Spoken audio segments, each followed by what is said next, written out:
Please proceed. Good afternoon, Mr. Chair. We're ready to continue with a new witness for this afternoon, and the witness will be led by Ms. Sagar Jahate. Thank you. Thank you very much. Good afternoon, Mr. Chairman. Good afternoon, everybody. Mr. Usher, can you kindly get the witness, please? Thank you. Thank you.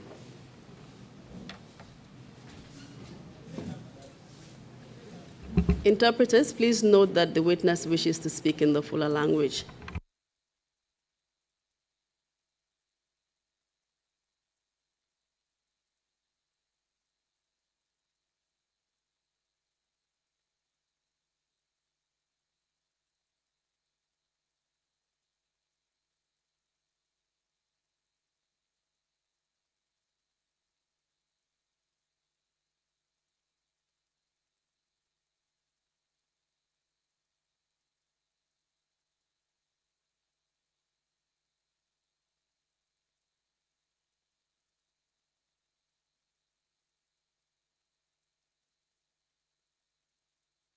Are you finished with the charger? How can you finish with the charger? So,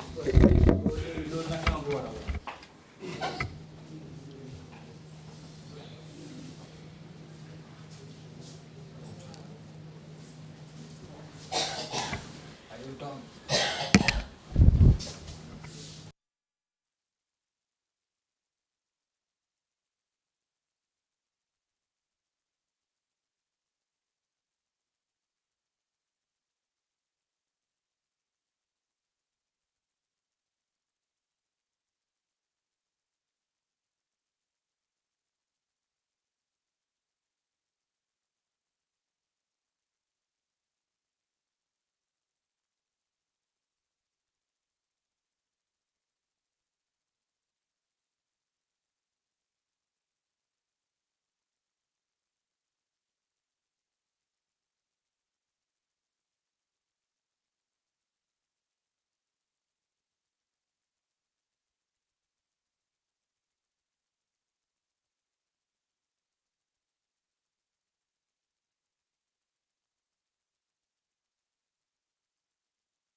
or speculation. O wi ewa a jarama e dow ɗum ɗon ɗum ko wallugol yimɓe ɓe andanda wondema hiɓe jentino en fewno ɗo ni kañum e jooɗiɓe ɗo ɓe pour ɓe anda wonde ko woni e feƴƴude ɗo kon hara e goɗɗo wiyane mi sikki tan. Yes. Before I start asking you any questions, I would just like to give you a brief overview of the different areas we'll be covering in your testimony. Awa ni fewno ɗo en fuɗɗade yewtere nden o faalama fuɗɗanade haalande e jonde men nde jooɗiɗe ɗo nden sengo ngo memoten gon e nder yewtere nden o faalama haalande en goɗɗi e mum. The main focus will be on your treatment as a prisoner currently in the prison system. Oy premier ko adorten ko ɗum woni nde wonno wonde maka kaso hiɗa soka ton joni no jogoroɗa ton ko honno jogoroɗa ton ko ɗum falɗe yewtude e fiimum.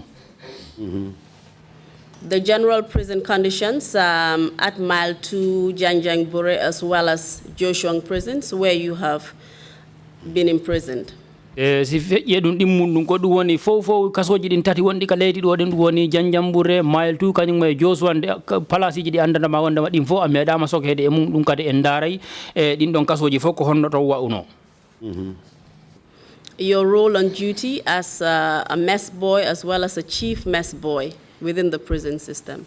Te place makama mo jonnoɗa toon ɗum woni mess boy ligge maɗen ko honɗum woni ligge maɗen ko e nder ɗum ko jonnoɗa ko ɗum woni mess boy ko honɗum woni golle maɗen. In respect of the prison conditions, particularly at the confinement wing at Mile 2 prisons, we would like to ask you the following areas. O wi kaso on toon no wayi toon noon min faalete landade ma landi ɗi andandema wondema ɗi woni harde haalugol ɗo kon. We would like to know about the conditions of the cells and provision of basic facilities. Min faalete andude seel on nder seel on ton ko honno way kañum sida ka nder seel ton ko jonneteɗa kon ko nafitorta ton kon ko honno ɗum kadi wayi. Food and nutrition. No tawa e mum ɗum woni ñamete on kañum e ñamete on kadi moƴƴugol ñamete on kadi ko honno ɗum wayi. The poisonous cow incident. ɗum woni nagge ɓe tuumiɗo ɓe wi wonde ɓe addani on to ɓe meeɗi on addante toon nagge nge andanda wondema ko nagge jiibunoge ko waɗanke kadi poison. The theft of prisoners' foods and other facilities. Kañum e tuumal ngal ɓe wingal kadi wondema sokaɓe ka kaso toon ɓe ñamete maɓɓe addante ko ɓe addante kon supply toon ko ɓe wujjay ɗum kadi ha en daara e fiimum. Common ailments and diseases in the prison. ɗum woni ñabbeliji goo ko andandama wondema wi ɗum kadi non naata ka kaso toon wattu je wattu. Medical attention or treatment that is given to prisoners and as well as denial of same. Wonɓe ko sokaɓe ka kaso toon ɓen kadi ɗum woni noɓe ñawdirte noon siɓe nawni kañum may kadi siɓe nawni kadi wattuji go heɓoto ɓe andata wondema ɓe jaɓataɓe pour ɓe yaha ɓe ñawdoye. Deaths in prison cells. Woni fatundeji ɗum woni maayeleji heɓotoɗi kadi kaso toon kadi ɗon. Torture within the prison. Woni kadi sokaɓe ka kaso toon ɓen koɓe ɓittinte toon gon ko lappugol dakko ɓe haɗeta goɗɗum e nder hakkille ɓe haɗe ɗum kadi en daaray ɗum ɗon kadi. The arrest, detention and torture of prison officers as opposed to prisoners. Liggotoɓe ka kaso toon kadi ɗum woni police aɓe liggotoɓe ka kaso toon ɓen wonde si ɓe wi ɓe wonde ɓe tampina sokaɓe ka kaso toon ɓe woɓɓe maɓɓe andana ɓe saloto te ɓen liggotoɓe ka kaso toon kadi koɓe nangi woɓɓe maɓɓe nangete ɓe soke te en daaray ɗum ɗon kadi. Trafficking of illegal goods within the prison by prisoners as well as prison guards. ɗum woni kadi ko andandama wondema yaadani e luwa on jaɓani ɗum pour ɗum naata ka kaso toon ɗum ɗon hono natirta tan te hara hino immora e yimɓe ɓe andanda hiɓe soka ka kaso toon kañum e liggotoɓe ka kaso toon ɓen koɓe no waɗa feere nde ɓe watta ɓen ha ɓe naadina ɗum ɗin façon ji ka nder kaso toon. The sale of food within the prison, although it's supposed to be provided free of charge. Woni yeeyindirgol ñaameteji wonɓe ka kaso toon hiɓe yeeyindira ñaamete gonga hiɓe fota jonnede ñaamete nde wonno hiɓe soka toon hara ɓe ittanen taransu. Your relationship with the late Baba Job, who was imprisoned in the same confinement facility with you. ɗum woni Allah hinno yaafomo ɗum woni Baba Job mo andandama wonde mo feƴƴini no wurani fewno ɗo ɗum woni musidal yaw ko woni kon hakkude ma e makko nder kaso toon. The execution of the death row inmates. ɗum woni ɓe yimɓe kadi nangganoɓe toon ɓe aranno toon ɓe ɓe waroye ɓe fof.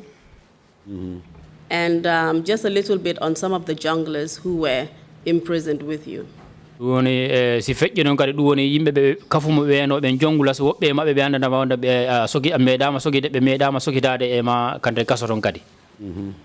I have already explained that we have quite limited time to cover all of these topics. So therefore, I will try and guide you as much as possible into the relevant bits that I need. Ni fewndo ka wonɗo le wattu ka wonɗo wattu on yeehi te ay ngala wattu ɗuɗuɗo ka wonɗo de ɗi fannaji ɗi o ha celle ɗe o haali ɗo ɗen fof eɗen foti ɗe dartidade ko joni o wallitoto e nder seedeyagal ma ngal waɗen feere dawɗum wawa yawde seeɗa hara en ɓoyani ɗo. Another important bit we will cover would be your arrest, torture and detention in Basse. ɗum ɗon kadi si feƴƴi ɗum kadi ɗum woni no feere nde ɓe wannode ha ɓe nangguma ɓe lappuma ɓe tampinma ɗum woni Basse. And this is what we're going to start off with in your testimony. nder seedeyagal ma ngal ko gonsen go adorten. Before we begin, Mr. Ba, are those glasses prescribed by a doctor? Mr. Ba ɗo en fuɗɗade seedeyagal ma ngal ɗum woni lona ɗe watti ɗon ɗen da ko docteur uɓe yamiri on pour yon wattode gita fi gita mon ɗen. Na waɗi o wi ɗo en fuɗɗade seedeyagal ma ngal lona ɗe watti ɗon ɗe lona ɗen dako docteur uɓe yamiri on pour gita mon ɗen yon wattode ka gita mon. Non, docteur yamiranim ɗum. Doctor yamiranim ɗum. Yes, it is not a prescribed. It is not. It has not been prescribed for me. In that case, can you kindly remove them whilst you address the commission? O wi awa e dow ɗum himo toroma hiɗa wawi ɗe wallinde wawa fewdude commission on yimɓe yindire gite. Hiɗa wawi. Yes, I can take them off. Thank you very much. And I would like to kindly remind you to raise your voice because everybody here in this room needs to hear what you're saying. Ha joni o wi himo toroma waɗon feere to noon dande nden seeɗa saabu jooɗiɗo ka nder ndu suudu ɗo fof no foti nande dande mon nden. Ay, ɗon ko gonga. Yes, that's true. What are your full names? Kono woni inde mo e yettore mo. Ko Samba Doro ba. My name is Samba Doro. Is that the only name you have? Si feƴƴi Samba Doro ba ko nden inde tan andira no wondira ka inde wonde. No, konen tan mi andira. That's the only name I've been known by. What is your place of birth and your date of birth? Ko honto jibina ɗon te ko hitande honde kadi jibina ɗon. Jibinami ko Sara Geɗa Wulli West. I was born in a village called Saregeda, which is in Wulli West district. And which region is that in the Gambia? Ɗum koye tundu hondu e nder leydi ndin ɗo. O Tundu Basse. That's in the URR, the region where Basse is. Can you remember when you were born? Nda hiɗon wawi mandidade hitande honde jibina ɗon. No, mi jangani mi anda hitande kono meɓi duuɓi capanɗe joyi e duuɓi jeenayi hikka. Well, I cannot remember the year. I have not gone to school, but I have 59 years this year. And you've already told us that you're an inmate at the Mile 2 prisons at the moment. Te on haalani ɗo yimɓe wondema nini fewnɗo ka wonɗo e hiɗon joga ka kasoto. Eyi miɗo e kaso. Yes, I am still in prison. And where in particular are you detained right now? Te ka kasoton tigi tigi ko honto ɓe jogi sengo hongo ɓe jogiri ɓe sokiri o. O min dal kaso ngo fof mi woni e ngo par ce que mi woni no gila ko mirimal ko confinement mi woni. Well, I have been to all the wings because when I came, I started at the remand wing. Mr. Ba, can you kindly tell me where you are detained right now before you go on and tell us the other places you've been detained at previously? E joni noon nini ɗo ndahi ɗo wawi haalande yimɓe ni ko honto ɓe soki on ɗo on haalande yimɓe wondema wigol wondema celle ɗen fof e nder kaso on ton on meeɗama sokede ton nini ko honto joga ɗon. O time ɗo miɗo nder yard même yard. I am still at the main yard at this time. Is that where the general convicts are imprisoned? Hewɓe ɓen ɗuɗuɓe ɓen kadi kaso ton si ɓe sokama ko ton ɓe jogete. Yes, woɓɓe na waɗe toon woɓɓe na waɗe confinement. Yes, most of the people are there, but some are taken to the confinement wing. How long have you been at the main yard? Ɗum woni kam main yard ton ko on jogama ton wattuji jelu joni nini. No, ko hande waɗi mi balɗe sappo e ɗiɗi komi adda e main yard. Today is my 12th day when I was brought to the main yard. And can you tell me why you were removed from the confinement wing and taken to the main yard? Ɗo wawi haalande yimɓe kon ɗum taki ɓe itti on ka confinement ɓe naɓi on ka main yard. o itimin confinement ko problem nyamete amendment wonno halde. They took me out of the confinement wing because there was a problem about the food we eat. Can you tell us just briefly what that problem was? Nder haala raɓɓiɗu ka ndahi ɗo wawi haalande ɗum ɗon ko honno yaaruno? Yes, mi ɗo wawi haalde ɗum. Yes, I can talk about that. Just briefly, go ahead. Nder haala raɓɓiɗu ka tan ɗo wawi fuɗɗe haalude. Bon, confinement min jooɗi toon ñamete o no mi yiri mo yarani moƴƴani. We at the confinement, we are sitting there, but the food they bring for us is very poor. Bon, prisonoɓe fof noddi kam. The other prisoners called my attention. Parce que komi woni chief mess boy. Because I am the chief mess boy. Ɓe wi kam ñamete o dal no wayni wallu en ko an woni hakkunde amen e offisaɓe ɓe. They asked me to help them because I am the man between them and the officers. Bon, yami to Dudu Touré. I went to Dudu Touré. Kanko jogi confinement, kanko woni boss. He is the head of the confinement wing. Wimi miɗen fala yide director. I told him that we wanted to see the director.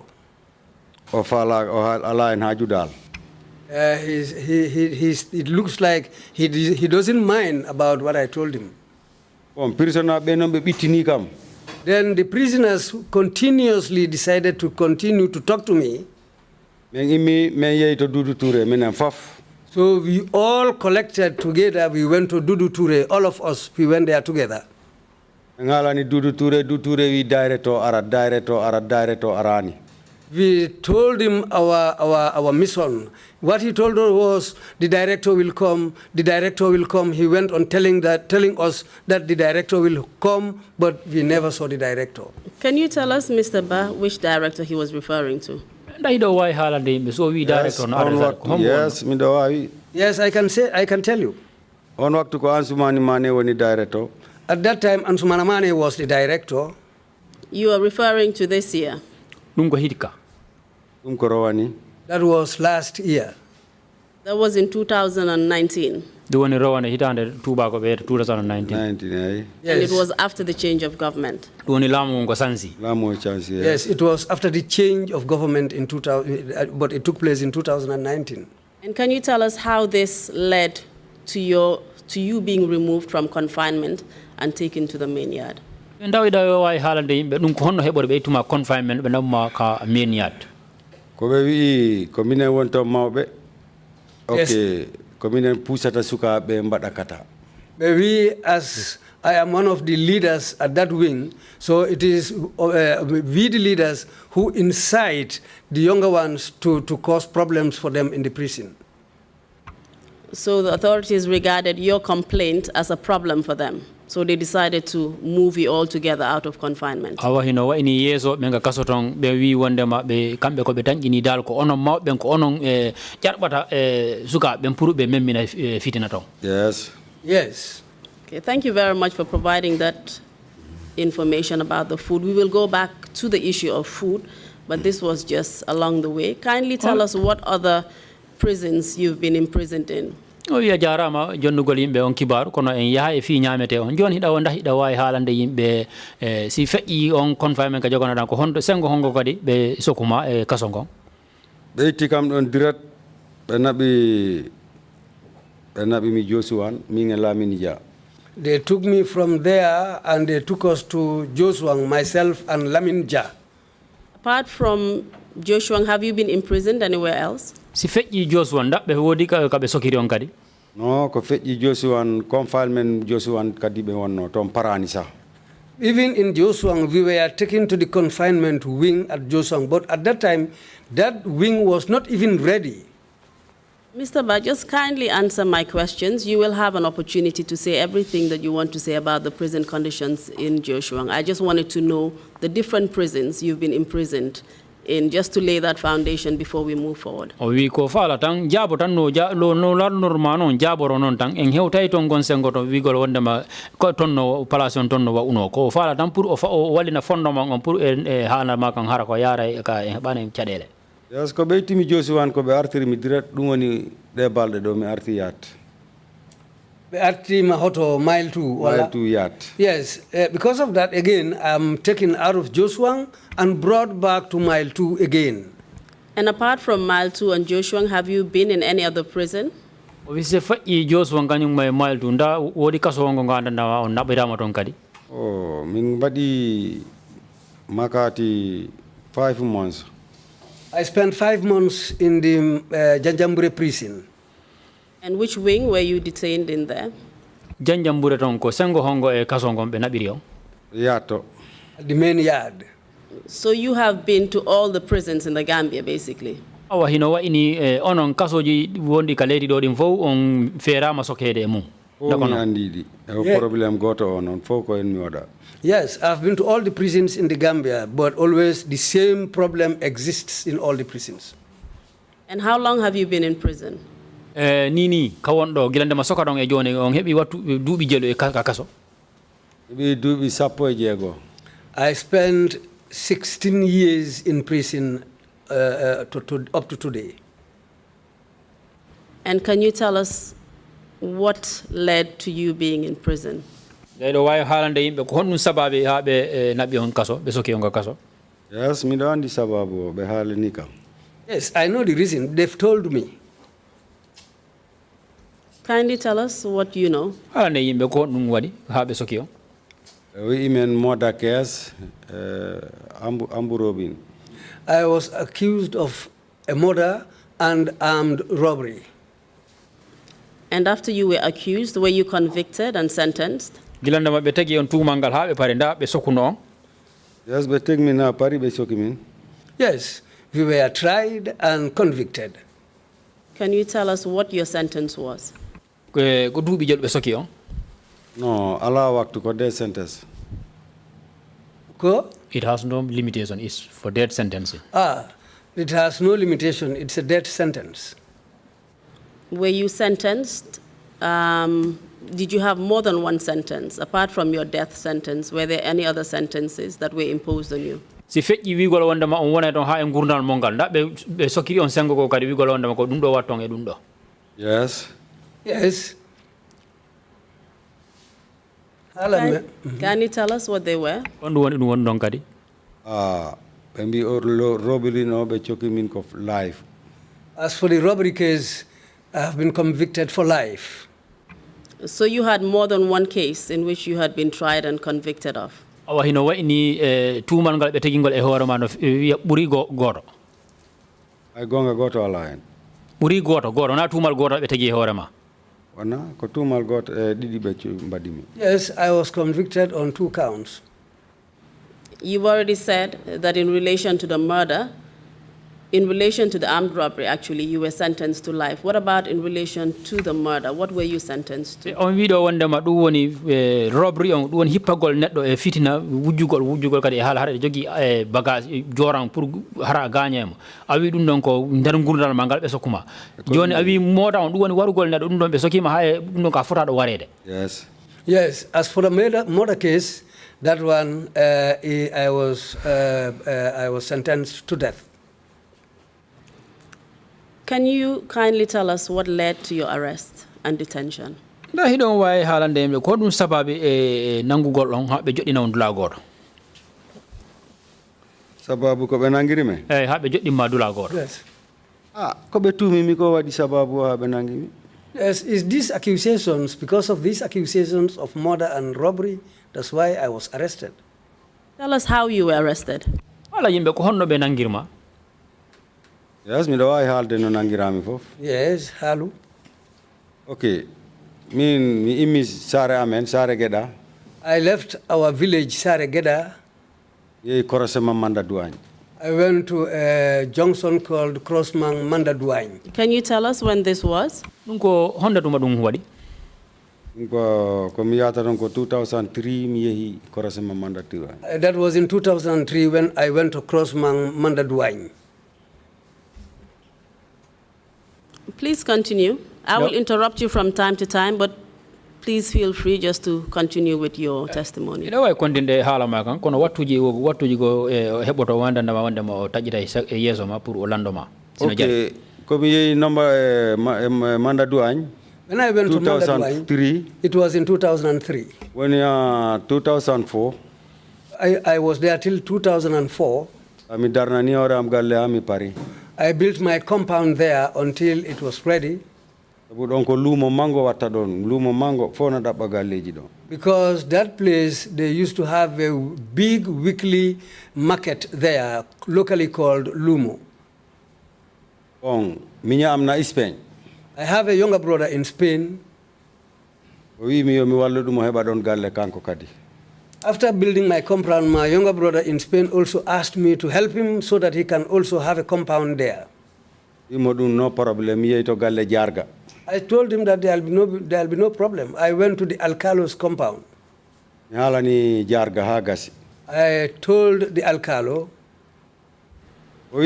Samba da jogi gese. Saidi awarna dum ton galle mo jidda fo dum wana problem ko yimbe men dabbata.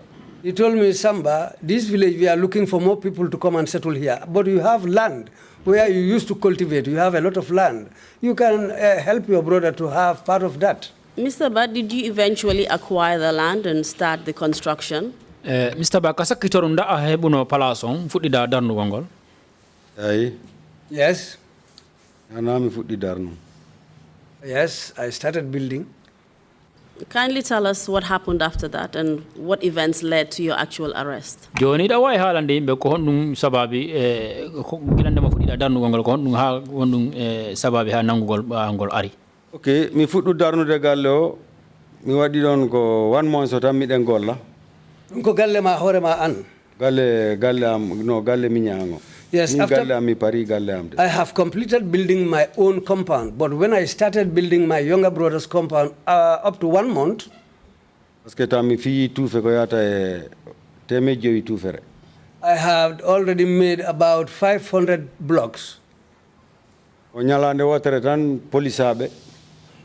One day, then the policemen, Pikopji kanji tati. they came with 3 pickups. Yare ɓe waɗi galle am o rawun. They came and surrounded my compound. Min taw mi ala to miɗo to ngesa. I was not in the compound at that time. I was at at my farm. Bon surga am rumanoɗo e galle am na rema. I had one man who came to spend the rainy season in my compound. He was weeding at that time in the compound there. On tawi kam to ngese to wi kam polisaɓe na heewi teb galle o ko ɗum waɗi. He came and found me at my farm and told me that policemen are full in your compound. What has happened? Mi anda di ko waɗi. I said to him, well, me, I don't know what has happened. Kono fato mi yaha mi laara ko hoɗum waɗi. I said to him, but let me go back home and find out what is the problem. Mi artu mi annan mi damal am galle ɗo. I came until I entered my compound. Mi puusi damal galle ngal mi naati mi tawi fof ko police.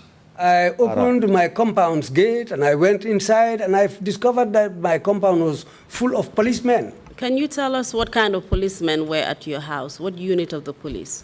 Gilanda ma yahudon ton ha natu no kan galle. Ko yimbe police sifaɓe homɓe wonno ton sengo homɓe e police. Ko jagase ɗum waɗi paramilitaire ak police. Well, they were mixed. You have the paramilitary and the police. How were the paramilitary dressed? Paraji ɗin ko hon ɓoɗi coñci sifa hon ɗum ɓe ɓorni no. Coñci ɓaleji ɓe waɗi coñci fof na ɓawli. They wore black. The paras wore black, all of them. Did they carry anything with them? Nda gila ɓe arno ka galle mo tan ɓe woodi ko ɓe jogino e juuɗe maɓɓe. Ɓe fof na jogii fetel. They were all armed with guns.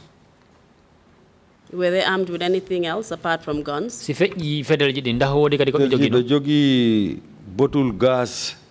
They had bottles of gas with them. Dal ɓe jogii ko heewi bagage. They had a lot of equipment with them. Bon, gila mi naati nawde galle. When I entered the compound,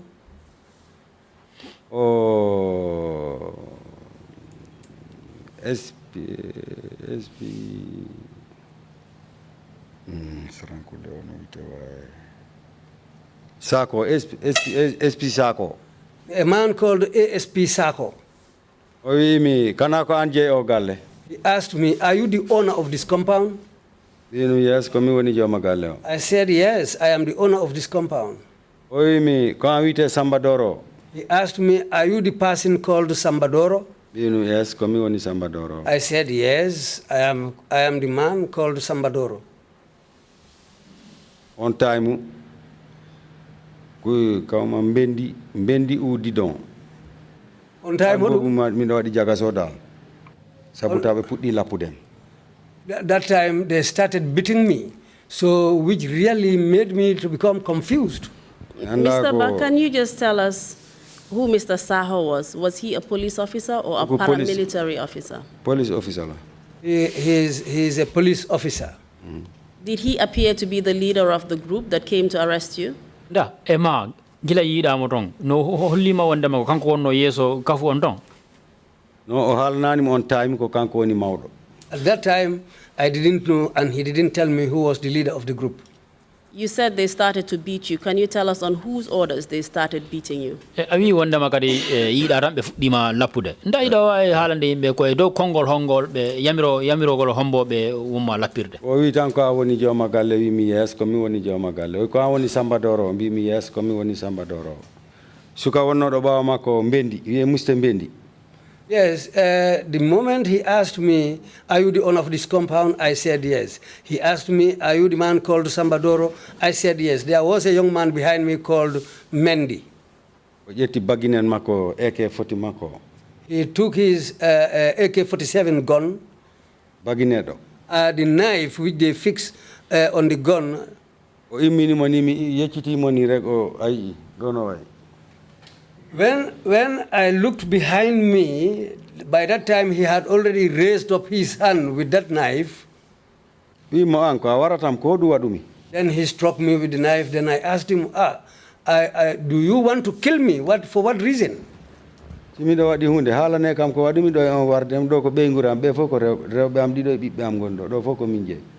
said, if I have committed a crime, before you start doing these things to me, tell me what I have done. Look at my wives, and these people and these children are my children. Before you fall on me like this, tell me, what have I done? Did you sustain any injuries as a result of the knife? That was struck on your head. Yes, I was seriously wounded. Can you tell us the nature of the wound and what was happening at that time? Then ganyande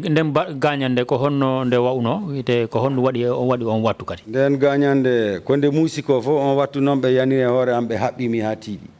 With that painful injury on my body, they fell on me, continued to beat me, and they tied me up. When you say they, Mr. Bajas, hold on. When you say they, who are you referring to?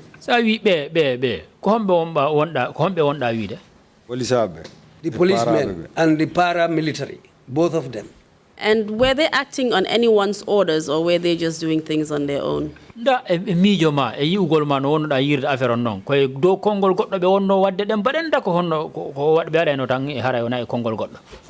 time kay mi anda e hodum be gonno parce que min do gon mi do mi tampi mi anda do gon mi anda ko be ngebbi waddem. At that time, I cannot know whether they were giving orders or what, because I was in severe pain. They were on me. I don't know what was happening. These people were maltreating me like that. And what exactly were they doing to you? Lapugol paipuji be njogi paipuji pade mabbe be lata ai no be habbiri mi bogidi ai bogidi na way judam defo ai. They were beating me with pipes. They were kicking me with their shoes. And I was seriously tied up. You can see the mark of the ropes on my hands. What did they tie you up with? Ko bogi baleji mi anda di bogi ko façon bogi odum bogo cew ko ni tam bale way. There were small black ropes, but very strong. This is the type of rope they used to tie me up. And which parts of your body was tied at that moment? Judam de be wadi bawo be habbi. Judam de be by force. They used force on me to the point that I thought that my arm was going to be dislocated. They put my hands behind me and tied me very, very tightly. Was it only your hands that were tied? My legs were also tied up. So you were restrained and immobilized. O hino wa ini be habbuno ma ha awata awana ne hore ma hay fuske. Mbewa haɓirtake noon. Even a goat will not be tied like that. And you've already said that this was done in the presence of your family. Awi wondema ɗum no heɓi e tawde ɓe ngurema. Ɓe am fof na jooɗi, rewɓe am fof na jooɗi. My wives were all there, my children were all standing watching. And can you tell us at that point what the nature of your injuries were, starting from the wound on your head? Ni fewno ɗon on wattu no ka wonɗon ɗon no hiɗa wawi haalande yimɓe gañande nde ɓe gañunoma nden ko honno nde wa'uno kañumma e ɓanduma ɗum ka heddi ko honno yes miɗo wawi par ce que nde ɓe haɓɓimi a paari ko noon ɓe yollirimi e oto ɓe acca base. They went on beating me with all that wound on my body. Until they were satisfied, they threw me on board a vehicle and they took me down to Basse. Before they threw you on the vehicle and drove you to Basse, can you tell us if they accused you with anything or told you what the reasons of your arrest were? Ndayɗo way haalande ndaɓe haalanno ɗo gila ɓe haɓɓuma ha ɓe paari ɓe ukkama kan remoto ɓe naɓama base ndaɓe haalannoma ɗo en yahude taw ko ɗum waɗuɗa ko ɗum tagi men aranma te ko ɗum waɗi mi ha meɗa waɗama ɗe baɗe ndaɓe haalannoma non ɓe haalani ha men yetti base ha men naati base. They didn't tell me anything until we entered Basse. And before you got to Basse as well, were you able to identify any other police officers or paramilitary officers apart from ASP Saho? O wi e dow lawol gila yahayno ɗon gila ɓe haɓɓuma ɓe hawkuma kan nder moto heɗo yahude ka nder ka moto heɗo yahude Basse nda a andituno neɗɗo e maɓɓe ɗum woni nda ko police aɓe nda ko paraɓe men si feƴƴi e ASP Saho. On waktu taw mi anda hay goto on waktu. At that time, among the guys who were there, I don't know any one of them. You also mentioned one Mendy who was there, is that correct? A wiɗo kadi waji goto no ɗon kadi wiyeteɗo Mendy nda ko gonga. Eyi. Yes. Do you know his first name? Ɗay ɗon andi inde makko den tigi ko honno. Inde makko nde mi anda ko Mbendi rek nanmi ɓe wiya Mbendi. No, I don't know his name. I heard them calling him Mendy. This is why I even know his surname to be Mendy. Was he paramilitary or police? Ko police ajo nda ko parajo? Ko paramilitary. He is among the paramilitary. And after they threw you in a vehicle to Basse, kindly tell us what happened. Gilandama be yehi be habbi on ha tiidi be hawke on garre moto yahudon Basse ko hondu watti kadi depuis korasema ɗo galle am ha min naati Basse ko immi ɗo lapat miɗo haɓɓano miɗo waali to hakkunde siranje ɗen ɓe wallinimi. From the gates of my compound until we entered Basse, they went on beating me time to time. Any one of them who gets up will strike me. Did you recognize any of the people who beat you? Nda wodi mo andituɗon e maɓɓe? Yes. Yes. Kindly tell us who. Ala yimɓe ko hombo andituɗon e maɓɓe? Anditi en Dumbuya. Umar Dumbuya. I recognized Omar Dumbuya among them. Heddiɓe ɓe mi anda ɓen dal heddiɓe mi yejjiti ɓen. The rest. Boyi ɓe kewi. The rest, I cannot remember all of them. There were a lot of them. There were plenty. Konyaji. There is one among them also called Konyaji. And can you tell us whether Dumbuya and Konyadi were both present when you were being arrested? Nda hiɗo wawi haalande ɓe o Konyajijo kañumma e Dumbuya nda ɓe fof ɓe tawano wattumo ɓe arno ɓe pour nangugol on. Yes. And were they paramilitary or police? ɓen kadi ko paraji kanda ko police aji. Konyaji on ko driver. Konyaji is a driver. Dumbuya on ko CID. Dumbuya is among the CID officers. And Konyadi was driver of the police or paramilitary? Konyaji on ko driver police ɓen ko police. Driver police. He was a police driver. Would you happen to know any of their ranks, both Omar Dumbuya and Konyadi? Konyadi kañumma e Omar Dumbuya nda hiɗon anduno makamuji maɓɓe ni ko honɗum wonno? No, taw mi anda. No, at that instant I didn't know. Would you recall the first name of Konyadi? Konyaji inde makko ndani ɗo wawi manditade? No, min ko Konyaji tan nan ɓe wiyamo. No, Konyaji, I heard them just saying to him Konyaji, but I don't know his name. Would it appear that ASP Saho was the most senior out of all these police officers and paramilitary officers? nda ɗum holliri o wondema ASP saho ko kanko wonno neɗɗo mo andana ko kanko place makko ɓurno towde ɓen yimɓe o tawano ɓen to fof ɗum woni e nder paalaɓe kañum e police ɓen fof ko kanko wonno neɗɗo mo andana ko makama makko on ɓurno towde ɓe fof wonɓe toon ɓen. Yes, nangoynoɓe galle am ɓe fof kanko woni mawɗo. Yes, among the team, both police and paramilitary who came to my compound, he was the most senior among them. And apart from the paramilitary, the police, yourself, and members of members of your family, were there any other people present during your arrest? Wattu mo ɓe arno nangugol ma si feƴƴi an e paraji ɗin kañum e ɓe gure ma ɓe kañum e police ɓe tawanoɓe ɗon ɓe nda woodi woɓɓe kadi tawanoɓe e nangugol ma ngol. Sare nde fof dogno ari, sare nde fof arno ilara, kono andi ko ladde ɓe cuusanade galle, ɓe yurno. Well, the whole village, I can say, came around to see what was happening. But as it was a village which is in a remote area, nobody dares to enter the compound. They all stood outside the compound.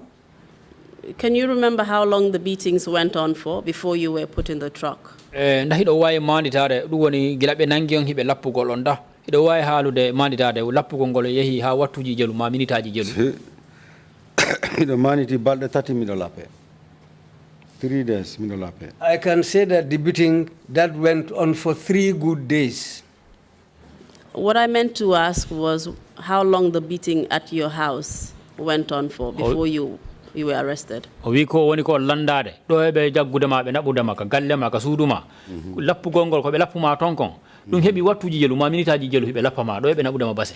ɗon mi anda no foti par ce que gila miɗen ɗon ha min giwi ɗon mbima ha min naati base ko lappugol gila galle am ha base ko lappugol.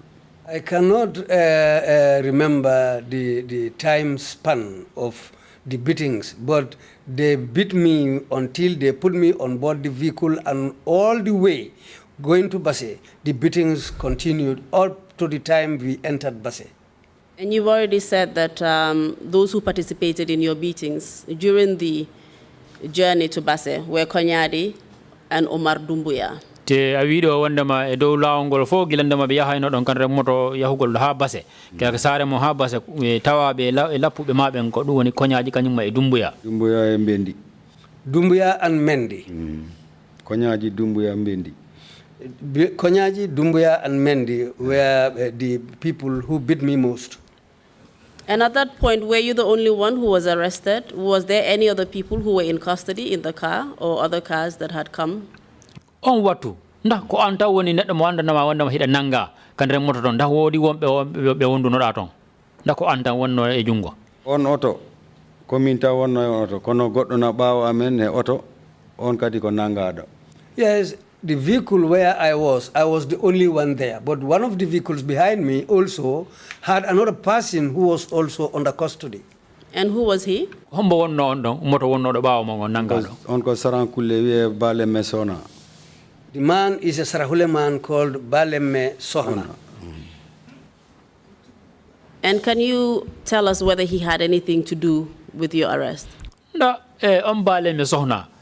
Nangugol ngol ɓe nanguga mangol ndahi ɗum hiɗo ko gotum ko gotum ɗum ɓe waɗi men tuumal kono noon men nangidaka waktu goto. Yes, he was also accused of the same crime as me, but we were not arrested at the same time. Do you know how he was arrested? Ndahi hiɗa andi ko honno ɓe yaari ha ɓe nangi mo? Yesa ko ɓe haali ko mi nani. Well, what they said and what I heard from them. Who is them? Sawi kamɓe ko hombo woni kamɓe. Kamɓe polisaɓe ñoom kamɓe Famara Diallo en Dumbuya en. The policemen, Famara Diallo and Dumbuya and the other men. Tell us what they told you. Haala yimɓe ko honɗum ɓe wi'uma. Nde min yetti base ƴiƴanɗanta e yuppima ha joni mi wawa haala mi wawa jooɗo ko ɓe miɗo waali rek. When we reached Basse, I was just flat because I bled a lot on board the vehicle. So by the time we reached Basse, I was almost semi-unconscious. Where were you bleeding from? Ko honɗo wonnoɗa yaltinde ƴiƴam? Hoore am nde ɗo e ɓaawo am ngo dote ɗum fof ne yalta ƴiƴam dal. The main wound was on my head, bleeding, but other parts of my body also bled, like from my back. And was that as a result of the beatings you sustained? Te ɗum no sababi ko ɗum woni lappugol ngol ɓe lappi on ngol. Ko ɗum woni sababu That was all from the beating. Kindly tell us what happened when you got to Basse. Where were you taken to? Joni da wawi haalande yimɓe ko honɗum waɗuno gila hewtuɗon Basse, ko honɗo ɓe naɓiri on e Basse. O koɗo police line ɗo tan ɓe waɗimi. They took us to the police line in Basse. Famara Diallo ari wi kam Samba mi ɗum nam. Famara Diallo came to me and said, Samba? And I said, yes. O wi rowani waranoɓe rowani sarankulle baranoɗo jaka ko groupe maɗa. He said to me last year, the Sarahule man who was murdered, on the whole it was you and your group who murdered the man. Wimi Famara Diallo ina wimo min ko ɗo mi jibina. Mi sikomi bandi hay goto anda ɗum min meeɗa andu ko woni nguyka mi wujjata. I said to Famara Diallo, I said, Famara, he said yes. I told him I was born here. I don't know the art of stealing. I have never stole from anybody. I will not do anything like that. O wimi Samba mbinum nam o wimi an andi mi haalanoma mi nangete mi bonnuma aduna. He said to me, Samba, I said yes. He told me, well, if you can remember, I once told you that I will catch you and I will destroy your world. Inu Famara min ko ɗum mi wanma. I said to him, Famara, what have I done to you? O wi est ce que a yejiti to kawrunoɗen ɗo. He said, did you forget where we met? Inum yes mi siwtori ɗo kawrunoɗen kono on wona debbo ma ko na debbo am ko debbo aduna. I told him, yes, I can remember where we met. But the lady in question we were all after was not your wife. She was not my wife. She was a woman. She was a free woman. Mr. Ba, who was Famara Diallo? Ko homboni Commissioner of Basse. Tambobu kanko ni commissioner. He was the commissioner of police in Basse. And you've mentioned that you had a problem surrounding a lady.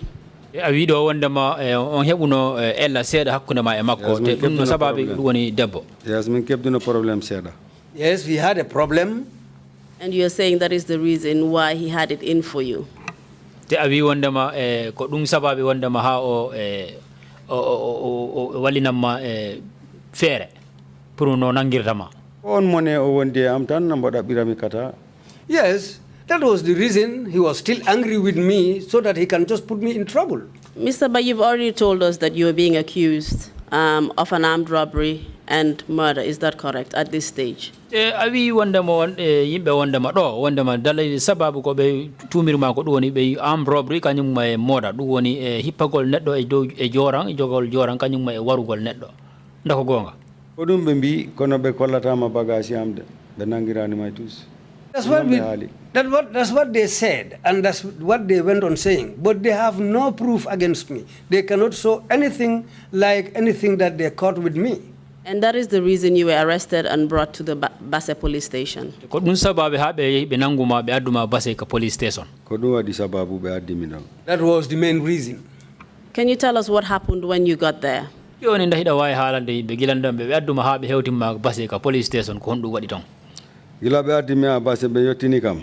When we arrived at Basse, dal mi ala he jam dal. I never had peace again. Parce que arɗo fof ko yatami yo mi wi eyi ko min bokki e bandiji ɗi min wari neɗɗo. Because all of them, anyone who comes will just tell me, just say yes, you were among that criminal group. Yimɓe min hay si on wari kam lamde mawɓe saare ɓe min ko ɗo mi jibina fof no andimi lamde ɓe komi bandi mi anda nguyka mi ajiyani. I told them yes, ask everybody. I was born here. There are elders in this settlement who know me very well from my childhood days to this point. Ask them whether I am a criminal. I have never committed a crime. I am not a criminal. Mr. Ba, can you tell us about how you were treated when you got to the Basse police station, please? Mr. Ba, ha joni nini fewndo ka wonɗo ndayda wawi haalande yimɓe gilandema ɓe yaadi e maɓe ha ɓe hewtimma ka police station ko honno ɓe jogornoma ka police station ton? No boni. It was really bad. Tell us how it all started. Ala yimɓe ko honno ɗum fof fuɗɗori e jogorgol mago no ɓe jogorma fof no fuɗɗori gila mi yetti Basse ɓe liɓi kam ɗo nder police station ɗo. When we reached at the police station in Basse, they threw me down. Ino gani ijam na yalta de kono hadani be lapare gardo fo lapa haral manta mamos. I was wounded and bleeding, but any one of them who comes will say, let me also test part of the beating, and that person will also join them to beat me up. Andi Alhaji Yero Cham woni jarga Basse, wonno jarga Basse on time. At that time, Alhaji Yorocham was the alkali of Basse. O ari ato no wibe o ko biddo amen o mideno ngandi o do jibina. He came personally and told the policemen that this person was born here. We know him. He is not a criminal. He is not a thief. And we don't know any crimes that he has committed. And he is our son. And he is our son. Amara Jallo imo ko awan woni jarga kono yaltu officer mi da ma hersinde yaltu do. Famara Jallo said to the alkali, I know that you are the alkali of Basse, but this is not your business. Go out of this office before I will disgrace you. Mr. Ba, can you just tell us how the beatings were carried out on you and who did them? Mr. Ba nini joni fondo ka wondo nda ida way haalande yimbe dum woni ngol lappugol gol be lappumangol ko honno dum be nabiri dum e hoorema ke ko hombe kadi wadi ma dum. Were you taken anywhere, for example? Nda wodi ka be nabuma misal Itunom do der police be nabi min to ladde to ni akunde Basse e Mansajang. They took me out of the police station and took me to an empty area between Basse and the settlement of Mansajang. Mansajang kunda. Koton nom be bonni aduna am dal min koton aduna am be bonni mo. That's where they destroyed my world. And what did they do? honno be waduma ton. Mr. Ba, I know this is very difficult for you.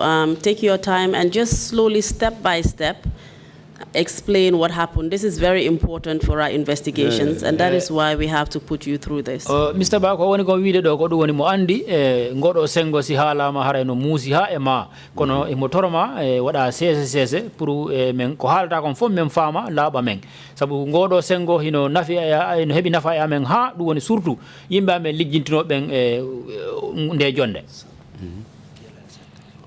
No problem.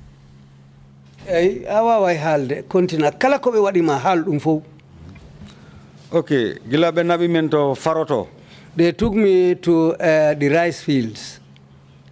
Borti chomchi am di ya labi Famara Jallo. The Famara Jallo took off all my clothes from my body until I became naked.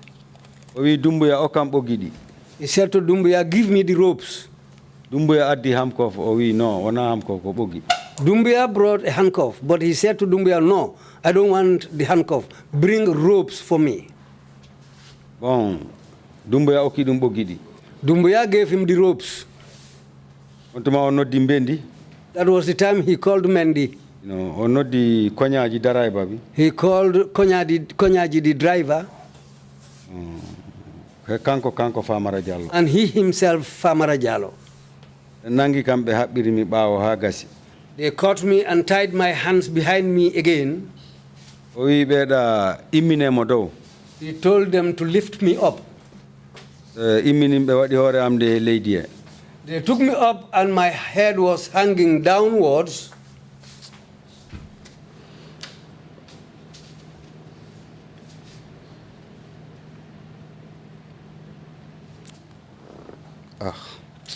Mr. Ba, so that we can understand, are you able to continue? Mr. Ba, pour men wa faamu tan do fewono do go sengo ka won. Bon, on o jepti ko acide. What he took was acid. Parce que ko hondere do itte jifa makko wi Dumbuya dabbano yam acide o ko pullo. He took $100 out of his pocket and gave it to Dumbuya and told him, this man is a fuller. Go and buy acid for me. O simi tampinani dum o halata gonga. He said, if I don't torture this man and make him suffer, he will not tell me the truth. Dumbuya non dogi jepti auto o yehi. Dumbuya went on board the vehicle, he took the vehicle and went. Seda arde butel o koni foti. Shortly, he came back with a bottle, a short bottle. Ila nenam jibini ko anyam yi ko be wi ko do ni acide mi anda ko ni acide. When I was, from the day I was born, I've never known what is acid, I've never seen it, but that was the day when I saw acid with my eyes. Ko labi o jetti o uditi ko leggal be udiri butel o. He took a knife and a stick to open the bottle. Ambo kon waktu non be nangi koyde am de be uditi dote am de dal. That was the time they separated my legs and opened my private part.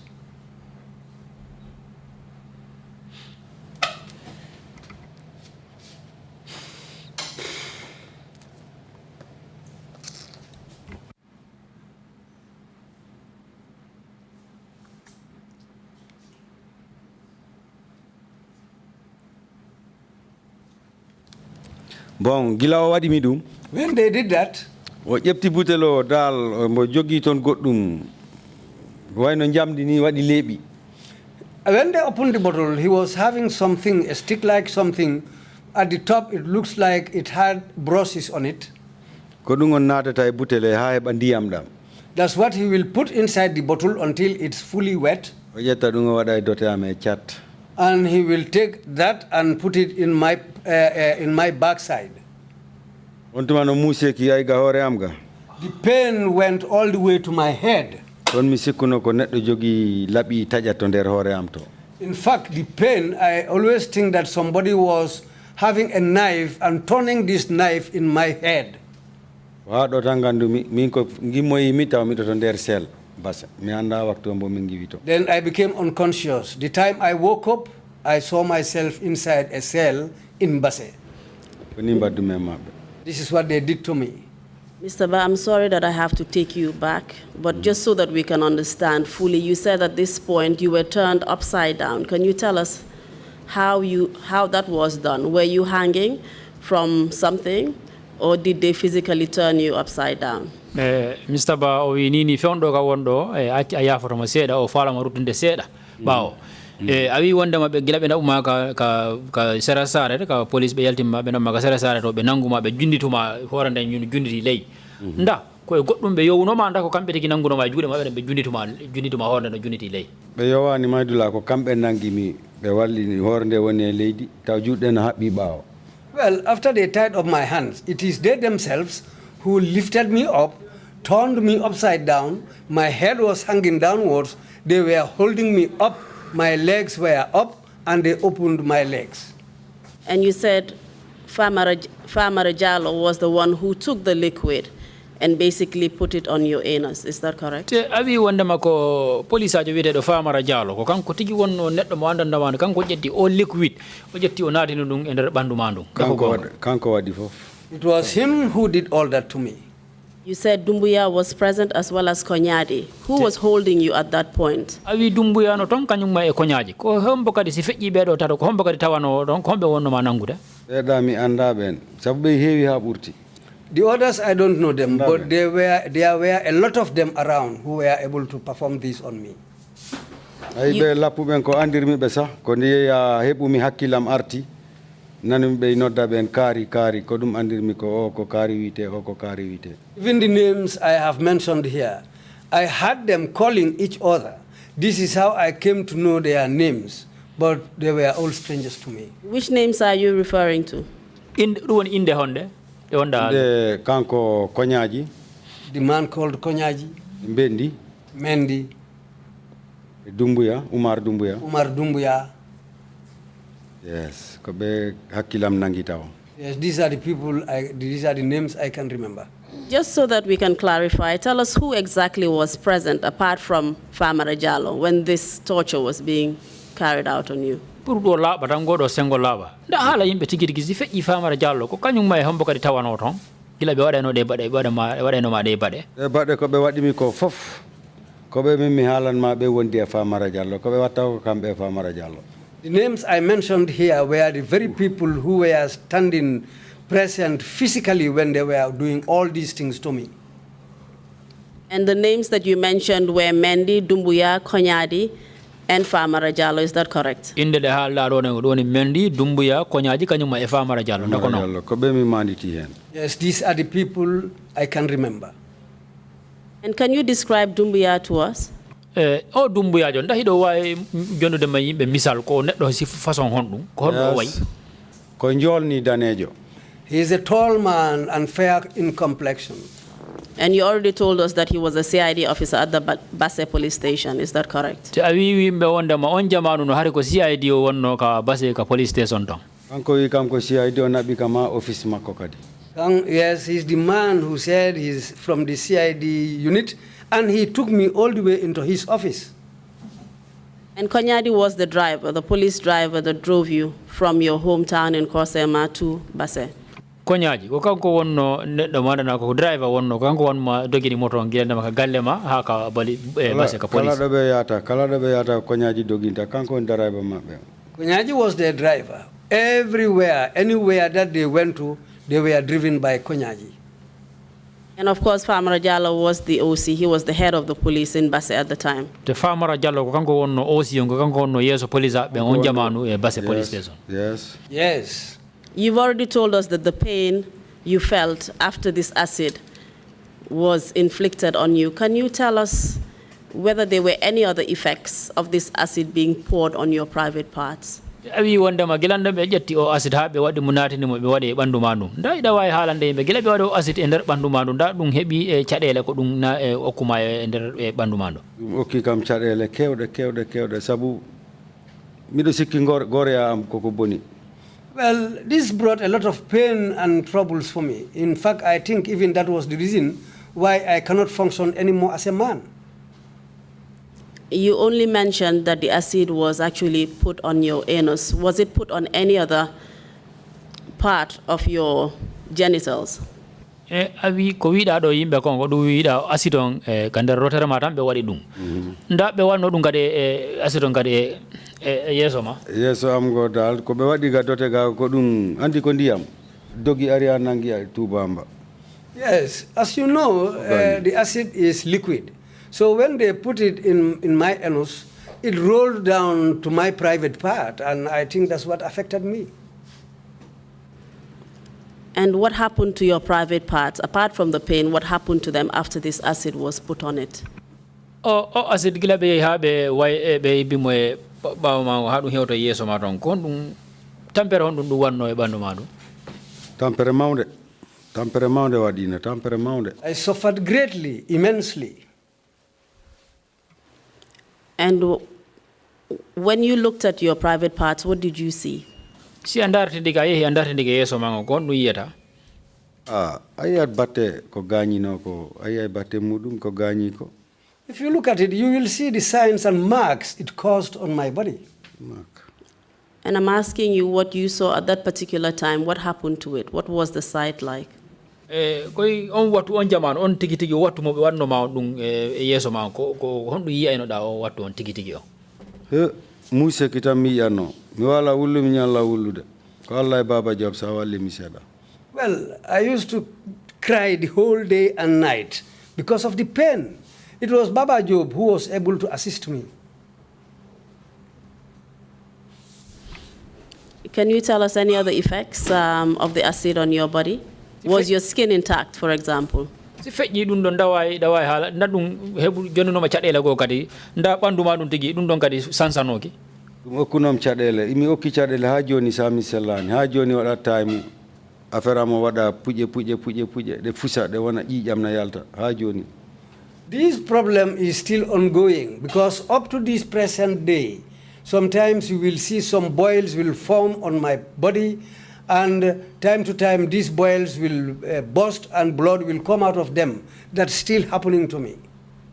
You've already mentioned this was the second time you were being tortured. You were tortured during your arrest, and you were also tortured at the Basse police station. Would you happen to know the reason why this was done to you? awi wondema ko ngol ɗo wonno laawol ɗimmol ngol hiɓe lappama sabu premier lo ko ɗum woni folo gila ɓe nango e ma ka galle mon ka saare mon ɓe lappunoma ton gila ɓe adduma ka Basse police station kadi ɓe yaltimma ka Basse police station ɓe ɗaɓuma ka sera saare ɓe lappuma ton kadi nda ida wawi haalande yimɓe ɗum ɗo ɗum ɗo ko ngol lappugol ngol ɓe waɗuma toon fof ko hon ɗum tampere hon ɗum waɗi e ɓanndu ma lappe kam ɓari komi tagaɗo andi wonno lappirteɗa every time dala yiyat hoore maɗa e caɗele ɓanndu am ɗo immoto muusa mi ha mi sikka mi mayat joni tawa mi anda ɗo gonmi mi wano kangaɗo ni. Yes, because as a human being, the beatings they meted on me is still having effects on me. Sometimes when the pain starts, my whole body will pain me up to the point that sometimes I'll think that I have gone mad because of the pain in my system. Sometimes I don't even understand myself.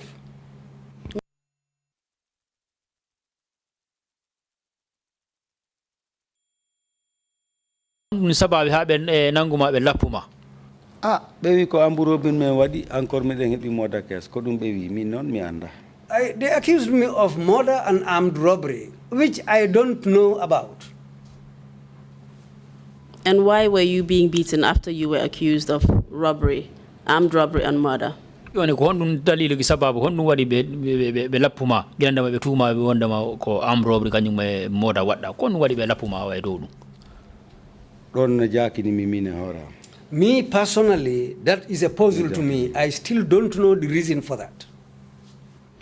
You have already said that they were trying to convince you to own up to those accusations. Is that correct? Te awi won yimbe wondama premier awi do wondama sa yibe wadama dum ko be falama jabinde tan pour nanga jetta dongal ko be woni ko haalde wadama. Yes, ko dum be fala. Yes, they wanted me to own up and confess to crimes that you are saying you did not commit. Pour jaba bade de andandama wondama awi wondama an anda en hayfus. Allah ite billahi min nangi kamilu ala ko ngandumi min ko ngayna kay dem gol ngandumi mi anda nguika. I held the Kamil or the Quran in my hand and I swore, and I'll still stand by that. Me, I know two things in my life. I am a herdsman and a farmer. That's all what I was doing throughout my life. And apart from the torture, apart from that first torture at Basse police station, were there any other tortures carried out on you? Wisi feji du woni lappugol dimmal ngal be wadu mangol dum woni Basse police station da be lappitu no makadi. Ko ngarmi ga ko mi lapaka kono Basse ha min gittaton nyande fo subaka be lapoyan men. Until the day I was brought down here. Yes, that's when the beating stopped. But when I was in Basse, every morning, every day, they will come for me and beat me up. And during those instances, who was carrying out the torture and what was done to you? Te nder on wattu fo ko wat mo be lappayno ma ko hombo wadayno hombe lappayno ma di lappi fo responsable woni Famara Diallo kanko yata acca lappembo. It was all Famara Diallo. He will order the other guys to come and beat me up. And which other guys are you referring to? Woni hombe kadi be wonda wiide fimu groupe makko rek be mi ma o tan Dumbuya Mbendi Konyaji. It's the same people, the same group. Dumbuya, Mendi, Konyaji. They are the people who will come and beat me up. What were they beating you with? Ko numbe jettano ko be lappirta ma ko. Ko lifuji baleji be jepta pipeji goddi be wada leydi to der ton be tupandiyam ha tekka ha selba be wada leydi ha tekka be ara be sila dow ko dimbe nangano be makabbi be lapa. They will take pipes with holes and put sand inside it and seal the end and wet it with water and come and start beating me with these pipes. Was there any particular place at the Basse police station where they were carrying out these beatings?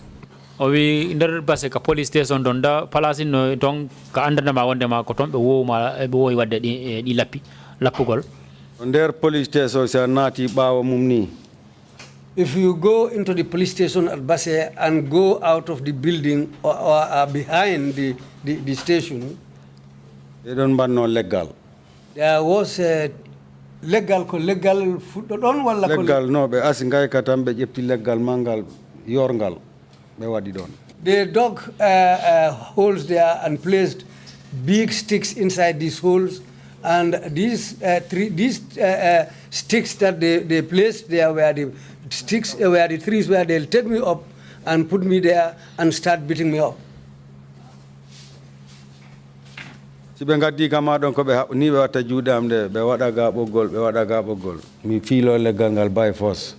When they take me to these trees, they will tie each hand to one of the trees. Both hands will be tied to a tree each, and then my hands will be open and they will come and stand and start beating me up. And when I am tied up in that position, they will come and beat me until when they feel tired, they will leave me there and go. Mujebi sako kanko wonno mawdo mabbe ko andi ko kanko nangimi. Sako ya hannomi. In fact, when they came for me, they were led by Saho. Sako ariwi be acce o ay hunde wadani acce o. Saho himself came there one day and told them, leave this man alone. It's now apparent that he didn't do anything. Amara Jallo luki e hore makko isa yaltudo si wona do mi bonnan magolle imodo. Famara Jallo shouted on him and told him to leave the area, to leave the premises, or I will make sure that you are dismissed and your job will be terminated. Mr. Ba, apart from the use of the acid and the beatings, was there any other kind of torture that was inflicted on you? Mr. Ba ko woni ko wiide wi si feƴƴi wondema ɗum woni acide mo ɓe hibbi on e ɓanndu mon ɗum kañum e lappugol ngol ɓe lappi on ngol ndaw woodi kadi lappugol sifangol ɓe waɗi on? No. Ko lappugol ngol tan e acide o tampinimi. It is the beatings and the acid which were my main problems. And how long did you remain at the Basse police station? Wonugol ma Basse ka nangaɗa toon a heɓi toon wattuji jelu ma balɗe jelu ma lebbi jelu? Mi waɗi nder Basse 5 months, but lebbi jowi. I spent 5 months at the Basse police station. Mr. Ba, were you taken to court at any point whilst you were detained in Basse? Jamanu mo ɓe nangunoma on Basse ka police toon nde jamanu heɓi ke mo ɓe naɓunoma ka court? On tuma ɓe ittimi ɗon ɓe naɓi mi madisire balde on tuma ko balde woni ñaawowo Basse. They took me to Balde. Balde was the man who carries out trials at Basse. And can you tell us at what point you were taken to the court in Basse? Te ɗayɗa wawi haalande yimɓe kadi ko wattu hombo hewti ha ɓe naɓuma ka suudu ñawirdu Basse? dal mi wondi e ɓe ɗon ɓe waɗi ko ɓe faala ko ha nde ɓe tampi ɓe naɓi kam ñawore. I was just with them. They did whatever they wanted to do with me until when they felt tired. That's the time when they took me to court. And before they took you to court, were you charged with any particular offenses? ɗo eɓe naɓudama ka suudu ñawirdu daɓɓe taguno tuumal e hoorema wigol wondema ko ɗum waɗuɗa ko ɗum waɗi meɗen naɓudama ka suudu ñawirdu pour ñawugol. ɓe kala noon ɓe mbimi ko min e bandiji yaadi miɗen wara yimɓe miɗen waɗa jabta bo woɓɓe bagage ji maɓɓe. They said that I was working with bandits who will go and rob people's properties, armed robbery, and kill people. And did you agree with those charges at the police station? Ngal tuumal ngal noon gila ɓe haalannama ngal a jaɓuno ngal? Jaɓanigal ha mi maya mi jaɓata ngal sabu wona golle am. I didn't agree, and up to the day I will die, I will never agree to these things because I've never committed anything like this, and I will not do it. Was a statement obtained from you at the Basse police station? ɗum woni haala maka han ko Basse ka police toon ko toon ɓe ƴettuno haala maka e nder bindi ɓe winda haala maka? ɗon ɓe windi wattu ɓe lappatami o ɓe windi ɗon noon mi anda ko haalmi ɗon. Yes, they were beating me at the Basse police station, and they were beating me as they were writing. There came a time when I even don't know what I was saying, so they wrote whatever they want to write. Who wrote down your statement? Kombo wonno windude ko haalata ko? ɓe joginoɗon suka goto NIA en ɓe wiya Mamadou Pita Diallo. There was an NIA officer called Mamadou Pita wala Pika? Mamadou Pita Diallo. Mamadou Pita Diallo. Yes. Pika. I think it should be Pika. Mamadou Pika Diallo. Mamadou Pika Diallo. Kon windanno ko haalami ko ɓe wi ko windi ko haalumi ko. They said he was the man who wrote what I said. And after he wrote it, did he read it out to you again? Kilandema o yehi o windi ko haala maka ha o pare o janggandama ɗum o firtanama ɗum fof ko woni toon kon? No, mi jangganaka mi hollaka ay tus. No. He didn't read it to me. He didn't even show it to me. They just took me to court like that. Did you sign the statement? On signino statement no? Ino mi signata ɓe waɗi by force. Sabu si wona ɓe heelaki kolli amdi ko by force ɓe waɗiri mi sign. They told me to sign it. I refused. They told me if you don't sign it, we will break all your fingers. Parce que mi ɓe janggane kam ko woni toon ko haal toon ɗo ko jangge ɗum mi nana. I told them to read out the statement to me, but they janganima ɗum. They refused. They said no, they will not read it to me. Let me sign it by force, or they will break my fingers. Are you literate in English? Ida jangi, da fami angale. Ida fami angale on? No, mi famani. Di kono mi ɓooyi haaloɓe anglais duuɓi sappo e jeegom miɗo confinement. Miɗo nana ɓe kala goɗɗum mi nanat. No, I have not been to school. I didn't learn English, but as far as I spent over 10 years in confinement, I hear them speaking English. That's how I came to pick up some words in English. At that point, were you able to write? On watunda hida wawno windande horema.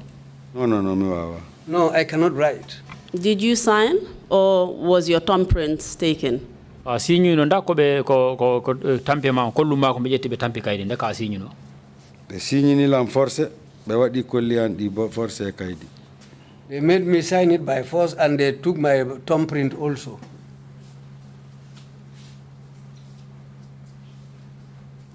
And can you tell us what happened after that? Yonda way halande be ko ndum kadi wadi ti. Gila ɓe naɓi mi court on waɗi men rimayel o wiya men naɓe Makati. After I was taken to court, they said let them take me to Makati, and I was sent to remand. How were you sent to remand? Ko honno be nabirima ka remand. On de ɓe itti min base ɓe waɗi mi hamkof ɓe addi Makati. When they took me from Basse, they cuffed my hands and brought me to Makati. How were you sent to remand? Did the court make an order? Onno be nabirima remand woni ka kasoton nda ko court on jondirno e yamirore. Court o wi yo ɓe waɗi men rimayel. Yes, the order came from the court. They said let them take me to remand. And at the court, were you arraigned where the charges read to you? Du woni ka court on gila be nabuno ma ton dabe janganno ma tumangal go be tegi ngal e hoore ma be firtanama ngal ka court on. Andi balde ko musidɗo men o laaram tan kanko tigui o wulli o wi joni on jahar rimayel ha mi laara golle am ha mi laara no mbaɗanmi on. Balde happens to be a relative of mine. When he looks at me, he used to cry, and when he just said, yes, I will look at how things are going. And this is how I was taken to remand. Which particular court was Balde presiding over? O Balde jo ko court hombo wonno wadde de golle ma ko court hombo wonno nyawde. On waktu ko magistrate court o woni. He was at the magistrate's court at that time. And why would he want to cry when he saw you? Kon dum taki so yi ima tan o faalete wullude. Ano wamini yiɗam fof ganduɗom yiɗam fof wullat sabu taw ɓandam fof boni. Anyone who knows me, if they see me, they'll cry because the condition of my body, my body was totally spoiled. So it was obvious that you had been tortured.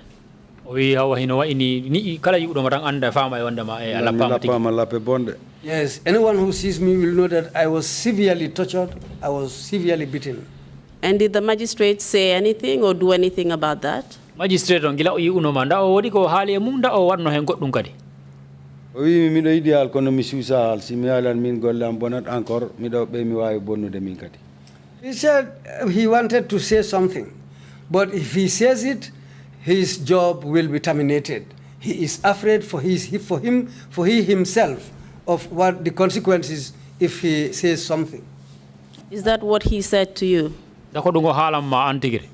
Ko ɗum tan o haalani kam o yinaɓe yo mi yaab Makati mayna kasoto. Yes, after he said this to me, he said, let them take me to Makati, to the prison. Were you represented at this point? On court on gilenda ma yahuno randa woddarani no ma sengo luwa on dum lawyer. Ya nde min ngari min gitta Makati min ngari ɗo ko daranino mi ko Nenne Thiam. When we were taken from Makati and brought down here, it was Nenne Thiam who stood for me. So at that point, you were not legally represented in Basse? Awa hino wa ini Basse tong feondo tong Basse gilenda ma bena uno maga court tong ala hebano daranido ma sengo luwa. Taw mi ala lawyer mi ala daranido. No, nobody stood for me at Basse. And at the police station, were you told that you had the right to a lawyer? Police station tong beng be halando ma wonde ma dum ko gedal ma pour heba daranto do ma sengo luwa. No, min be meɗa kam ɗum haalande. No, they never told me anything like that. Were you allowed to contact a member of your family or a friend? Dabe jonduno ma lawol kade pour woni fa wawa famondirde musidal ma kanyum ma e wajirabe ma badibe ma. Koto am gorko e debbo am mawɗo ɓe ari ha ɓe yetti Basse ɗo nder police ɓe naati tan Famara Diallo riiɓe yo ɓe yaltu. My elder brother and my elder wife came all the way to Basse to come and see me. The moment they stepped inside the police station, Famara Diallo drove them away and told them to leave the vicinity. When they went, my son came. He told them that he came to see his father, me Samba. Famara Diallo told him to leave. your father will be killed. You will not see him. Idamo mi yimbo wulla yaha. I saw my son crying when he was leaving, Kono me yidani. but we didn't see each other. So you were able to see him from where you were? awano wa ini ka jogana ɗon woni kaɓe sokunoma ɗon a yi'unomo anga hayninomo Mi yidum kono me yewtidani. Yes, I saw him at a distance, but we were unable to communicate. What about your wife and uncle? ɓengumano e kawmano Ɓengu am wona kawam de koto am. It's not my uncle, it was my wife and my elder brother. Ɓen kadi me Thank you yidani. very much for that clarification. Yeah, though I didn't even see with them. And what happened after you were remanded? Where were you taken to? joni gila ɓe ɗaɓunoma riman ko honto ɓe ɗaɓunoma Dadimi makati me waɗi ɗon balɗe ɗiɗi. They brought me to Makati, I spent 2 days there. Yawtini men Mile to direct confinement. Then they brought me directly to Mile 2 and took me directly to confinement. How were you transported from Janjanbure to Mile 2? honno ɓe addirma ittugol ma janjambure addama ha maltuɗo kaso ɗo Addugol mettugol. I was brought in a very difficult way. Parce que ko camion ɓe waɗi ha camion o heewi paramilitaire. I was put in a big truck which was full of paramilitaries. Minen ɓe ƴetti men ɓe waɗi men hamkof ngo jungo ma e jungo goɗɗo ga ngoɗo e ngo ga koyɗe ɗe noon. I was brought with orders. What they did to us, they will put cuffs on your hand, one of your hands, and put the other end of the cuff on another person's hand. So we were all handcuffed together. Depuis men And jalti legs Makati. were shackled. Depuis men jalti Makati men lumbi maayo ngo. When Makati and crossed the river, Kalilu Sane. a man called Kalilu Sane, On waktuta ko Kif Kalilu kanko woni boss maɓɓe. at that time they used to call him Kalilu Sane, and he was their boss. O wi men onon ko on wareteɓe. O wi paraɓe si on lappat yimɓe gadde looci lappe ɓe ko waroyteɓe. He told them, these people are going to be killed. If you want to beat them, bring sticks and beat them up. They are going to be killed. Paraɓe wondi ɓe ɓen ko sukaɓe ko lappu wargol neɗɗo ɓe andi ko ɗum ɓe wawi. Well, those para men were young men. What they know all about what they know is beating and killing. Gila Makati ɓe men lappa ha men jippi Mayel tu. They were beating us all the way from Makati until we reached Mile 2. Par ce que lappuɗo o oya kadi immoya accu minne mi meeɗa mi lappa. If one beats somebody up to a point, another man will come and say, okay, now it is my turn. Let me also take my turn. That man also will start beating us. And apart from Kalilu Sane, was there any other officers that you recognized who were beating you? Si iwi Kalilu Sane, no wodi goɗɗo e majjiɗin mo annduɗa imo tawa e ɓen polisaɓe walla paraɓe mo annduɗa aɗo andimo walla aɗo andi inde makko? Groupe o mi simi yiɓe mi hettinatɓe kono mi andaɓe ko groupe. It was a large group. If I see them, I will recognize their faces, but I cannot call names. Andaɓe. I don't know them. What about the prisoners who were being transported? Can you remember one of them? Yimɓe manduɗa ɓe ni nangi ɗumen, yimɓe manduɗa ko onon ɓe nanga. Aɗo andi ɓen na? Yes, miɗo andi o taw Baba Galle na hen. Yes, I knew others. Baba Galle was one of us. Baleme Sokona na hen. Baleme Sohna was among us. Sunkaru Kante na hen. Sunkari Kante was also there. Yerobalde Mansejang imo hen. Yorobalde from Mansajankunda was there. Dr. Tarawale Bambara Malien. Dr. Traore, he is a Bambara man from Mali. Goɗɗo kadi on ne ko Bambaranke Malien wiye Famanta. There was another Bambara man from Mali called Fam.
This is how we were collected one by one until we became a group at the Basse police station, and we were all accused of the same crime.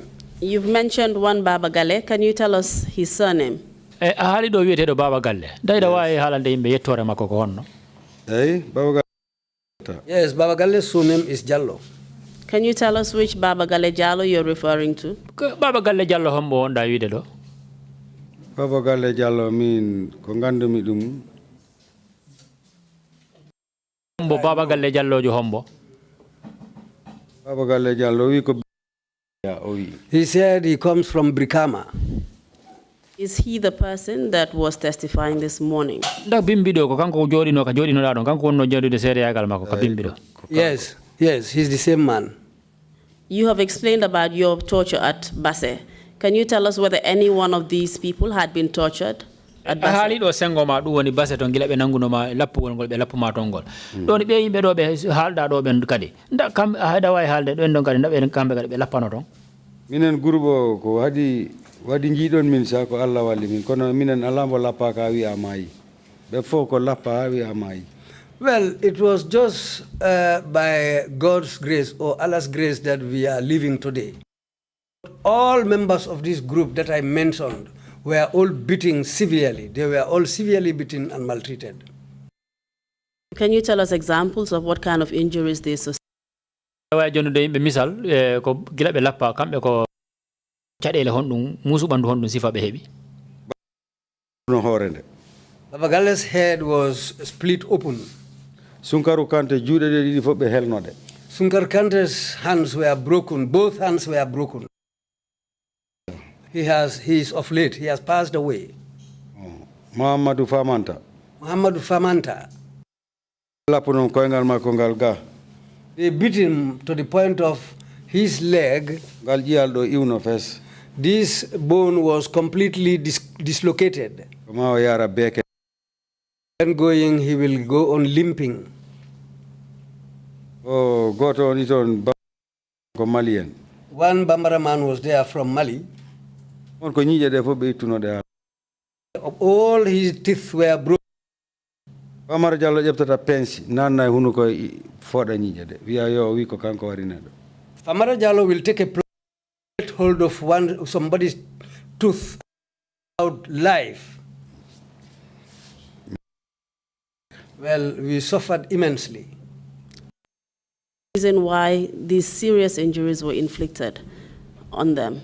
Ida wawi haalande yimɓe ko dalila ndama himo waɗa ɗe baɗe musuɗe sifa e maɓɓe. On time ko kanko jogii doole kanko ko yiɗi ko watta. Yes, he was in the position of power. He was doing what he wants to do to please himself. You mentioned that the reason why you were being tortured was to obtain a confession from you. Was that the same reason they were being tortured? A wi wondema ɗo e sengo ma hay sa baɗe ko ɗum woni pour ya jaɓu tuumal ngal kamɓe ko ɓe faala ko pour ya jaɓu ɗum dahiɗandi kamɓe kadi ɓeɗo kadi sa yi ɓe waɗi ɓe ɗum ko ɗum waɗi ɓe waɗi yo ɓe wi ko kamɓe waɗi. Yes, the same thing applies to them. He just wanted them to own up to the accusations leveled against them. It's the same accusation. And were these tortures carried out in your presence? ɗe lappenɗe ɓe lappiɗe ɗen dakoye tawandema ɓe waɗnoɓe ɗe ɓe lappanoɓe. Minen fof ko dula goto men naɓete min joɗɗine miɗen lappire goto ɓeya ilara. They will take us all to the same place and put us together, and they will start beating us one by one when all of us were sitting down looking at each other. And when you got to mile 2, can you tell us where you were taken? Kilandema ɓe hewtimma ka kaso jano ɗo woni mile 2 ida wawi haalande yimɓe ko honɗo ɓe naɓirima honɗo ɓe jippimma taw. Yes, min yettiɗo ko Futuro. We arrived in mosque. Jimbo ari wi yo men naɓe confinement. Jimbo came and said, let them take us to confinement. Men naɓa confinement. We were taken to confinement. Minen goto fof ko wondi handcuff. And juuɗe e koyɗe. We were all in handcuffs and shackles. Mi waɗi handcuff 1 year 6 months so miɗo wondi handcuff.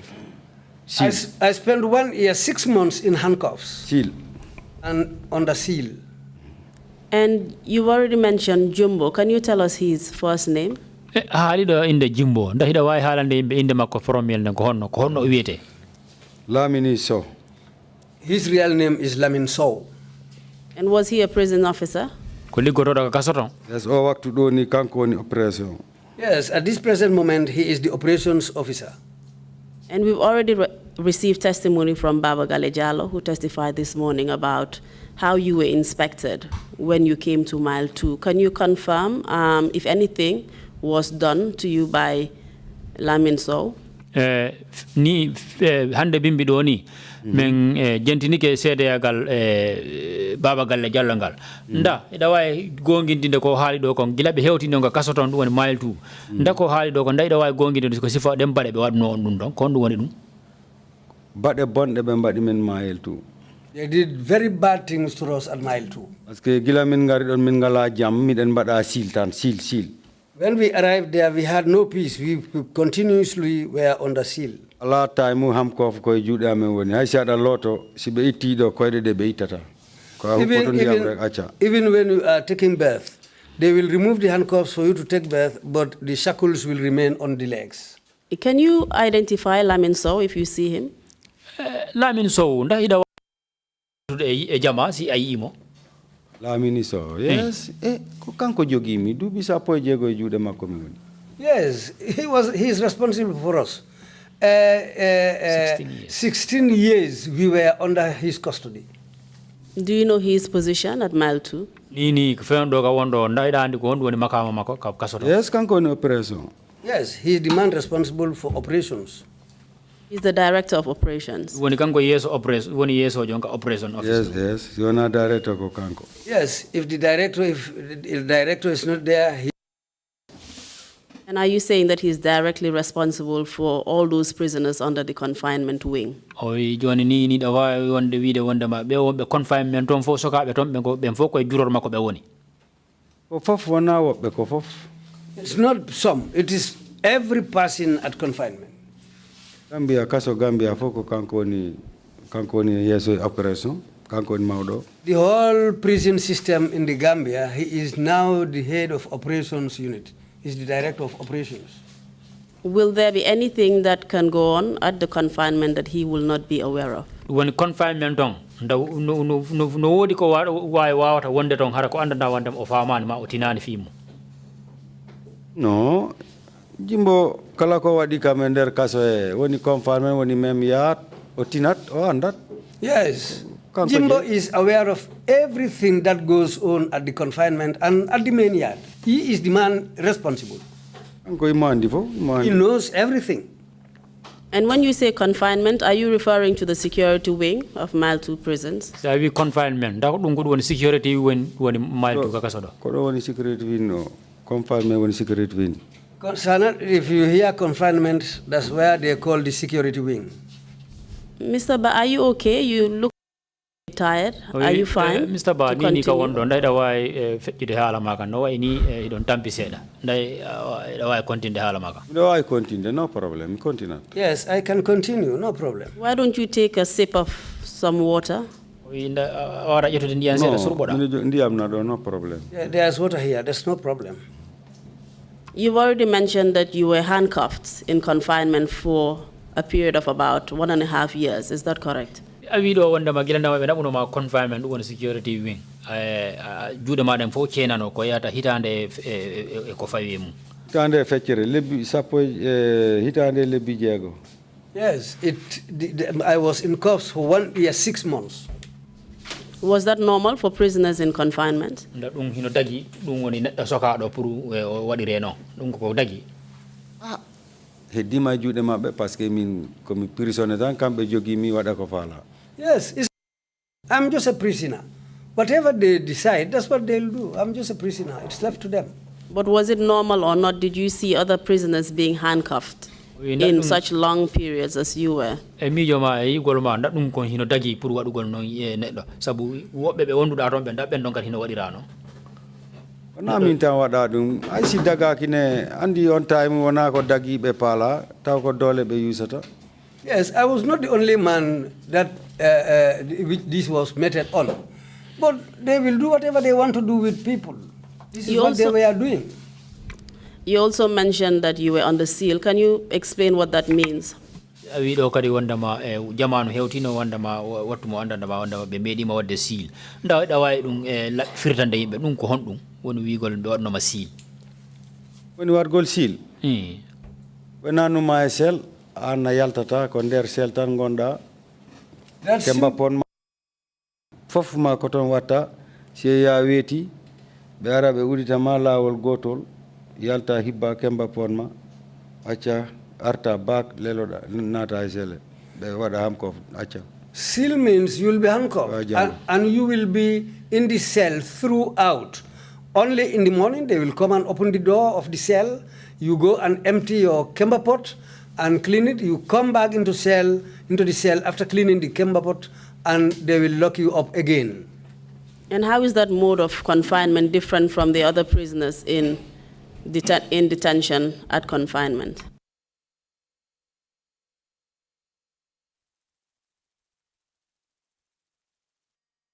Detention confinement.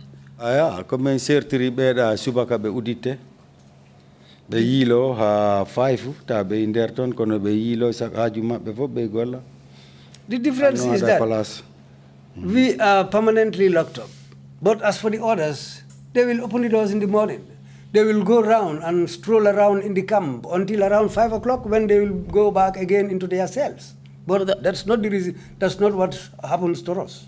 So basically the others had more freedom than you had. Awahino wa ini beda bendong ko be hebi kon firta ko be hebi kon woni arsi ko be hebi kon onon ala ding arsikeji sifa dal no wa ini dal ko be wondi ko jammo be wondi o minen men ala on jam. The peace those people have and the freedom they have in the prison, we don't have that. And what were the general conditions at confinement at that time? Confinement ton tigi go sa darti diga dum ton ko honno ton badeden ko honno wa'i ton ko honno wa'i confinement kay no wa'i ni tagado dal wa dum sifade si wona ayiru gitema confinement buri harmude kala ko yida aduna. You see the conditions in confinement, a human being, that place is not fit for a human being to be placed. That place is really totally abominable. A human being should not be placed in that condition. Please give us a picture so that we can know what you're talking about. Yes, sabu on time. Yes, at that time, mad people who were completely insane. Some look like if they are possessed by the jinn, they will fall down sometimes.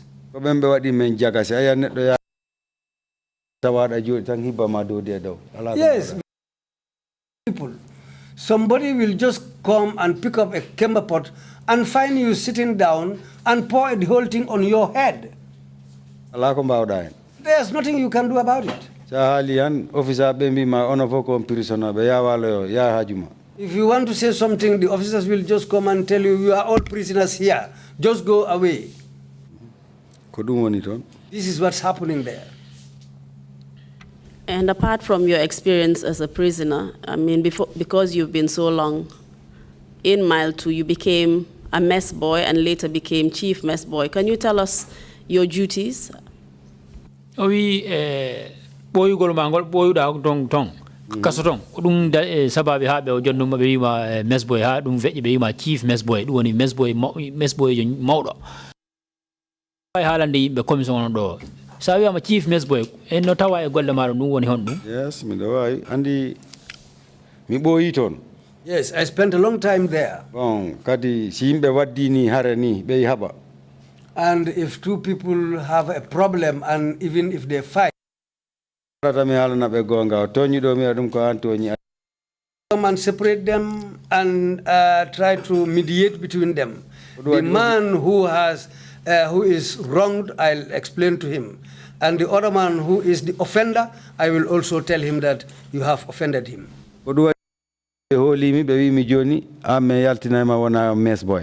So this is why the officers believed in me and they said, okay, we will take you out and you will become the mess boy. Can you tell us about the appointment process?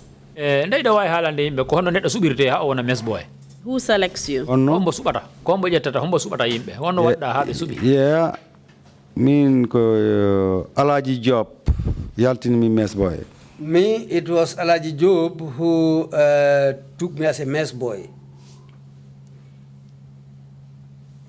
Alaji Job yaltini mi mess boy kanko e Kalilu Jamme. It was Alaji Job and Kalilu Jamme. On time utaw ko Alaji Job wata in charge fofu non confinement. At that time, Alaji Job was in charge of confinement. In charge. He was in charge. Kanko e Kalilu Jamme. Himself and Kalilu Jamme were in charge there. Be noddi prisoner be partout fof. They called me and called the rest of all of them. Prisoner be ko woni confinement fof be noddi. All the prisoners at the confinement wing were all called. O wiɓe joni min fala wadde Samba mess boy parce que Samba min jii Samba no waɗa hakkundeji moɗon kanko waddata ittata kataji ɗi. So he informed them that now we want to make somebody mess boy because we've seen that he has become the mediator between all of you if anything, if any issue comes up. So you had a good rapport with the prisoners as well as the prison officers? awa hino hiɗa heeɓi musidaliyagal kelɗungal hakkude ma e prisinaɓe suuɓen ɗum woni sokaɓe toon ɓen kañum e prison police aɓe wonɓe toon ɓen gollude fof tawna hoolimi fof na hoolino kam. All of them Fof. trusted me, all of them. Officer They all trust ɓe me. prisoner ɓe tout. The officers, the prisoners, all of them have their trust in me. Fof ɓe d'accord yomi waɗe mess boy. And they all agreed that I should become the mess boy. And after that, how were you promoted from mess boy to chief mess boy? ko honno yaari ha ɓe ɓeydi makama ma ittugol ma mess boy ɓe waɗama chief mess boy. Ok no ɗum yaari mi yaa e mess boy ha ɓooyi seeɗa. When I was a mess boy for some time, ɓe wi joni yomi won chief mess boy mi wona hakkunde maɓɓe officer ɓe e prisoner ɓe mi wona hakkunde maɓɓe dal mi walla ɓe liggade pour prisoner ɓe ak kamɓe officer ɓe. yes, to me and told me now they want me to become the chief mess boy so that I'll be the mediator between the prisoners and the officers. And can you tell us how many mess boys there were at that time at confinement? ndeyɗa wawi haalande yimɓe on jamanu ko mess boy ji jelu wonno confinement. Yes miɗo wawi parce que number 5 eɓe joguino mess boy min joguino mess boy kamɓe nayo. Yes, at number 5 there were 5 mess boys there. Number 4 Number 4 mi ƴettito mess boy tato. there were 3 mess boys at number 4. Number 7 Number 7 mess boy. there were 2 mess boys. Number 1 Number 1 ƴefti 1 mess boy. there was 1 mess boy. Yes mais ɓe fof komi wiyata ɓe waɗe ni But all their commands from me. pour lawƴugol besinji ɗi ko an lawƴoyta. It was me who will, the mess boy who will go and clean the basins. Ok si dépense ñamete amen ari When they bring the expenses for our food, komin natata boolije ɗe mi mess boyji ɗi ƴette oɗon okka yimɓe ɓe neɗɗo fof. and after when the food is separated, I will ask the mess boys to take this food to the inmates. so min waɗi ɗum min pari mi yahat mi waɗa rawun sel fo sel mi daroto mi lamɗo jooma sel o a ñammima ari.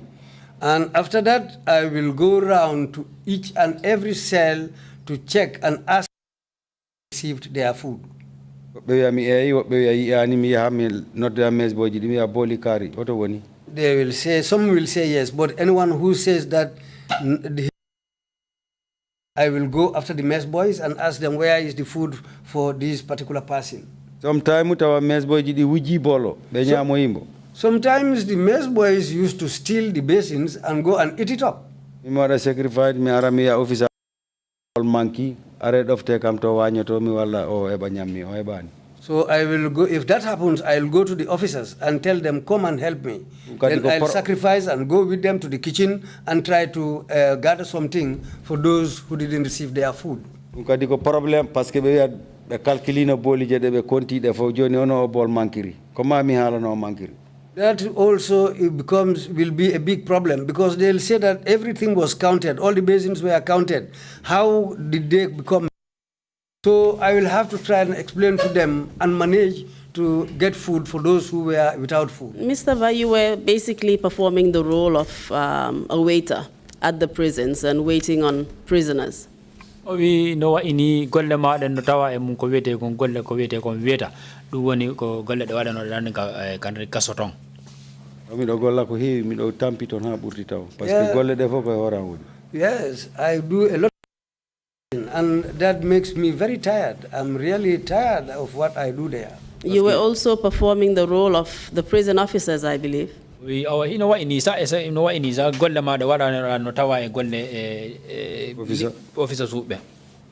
Kono ne way parce que officer si ari ko kodo anda chabi kaso. Yes, that's how it is. If a new officer comes and he doesn't know the keys of the cells, it is me who will take the keys and tell him to come with me. All the padlocks, I'll show them to him and tell him this is the particular key which opens this padlock, this is the particular key which opens this door. On time, number 5, 99 cell. That time, number 5, 99 cell. 99 cell of Fofnawa di Yimbe, how we playing. And at that time, 99 cell, there were a lot of people in the cell there. Number 4. Number 4. 64 cell. 64 cell. Chapande jegom henai. Ko ben yimbe woni don. There were 64 people in that cell. And Mr. Ba, so you knew the prison inside out even better than the prison officers, it seems. Counsel, that's the wrong interpretation. What was it? Can you clarify, Mr. Interpreter, for us, please? Number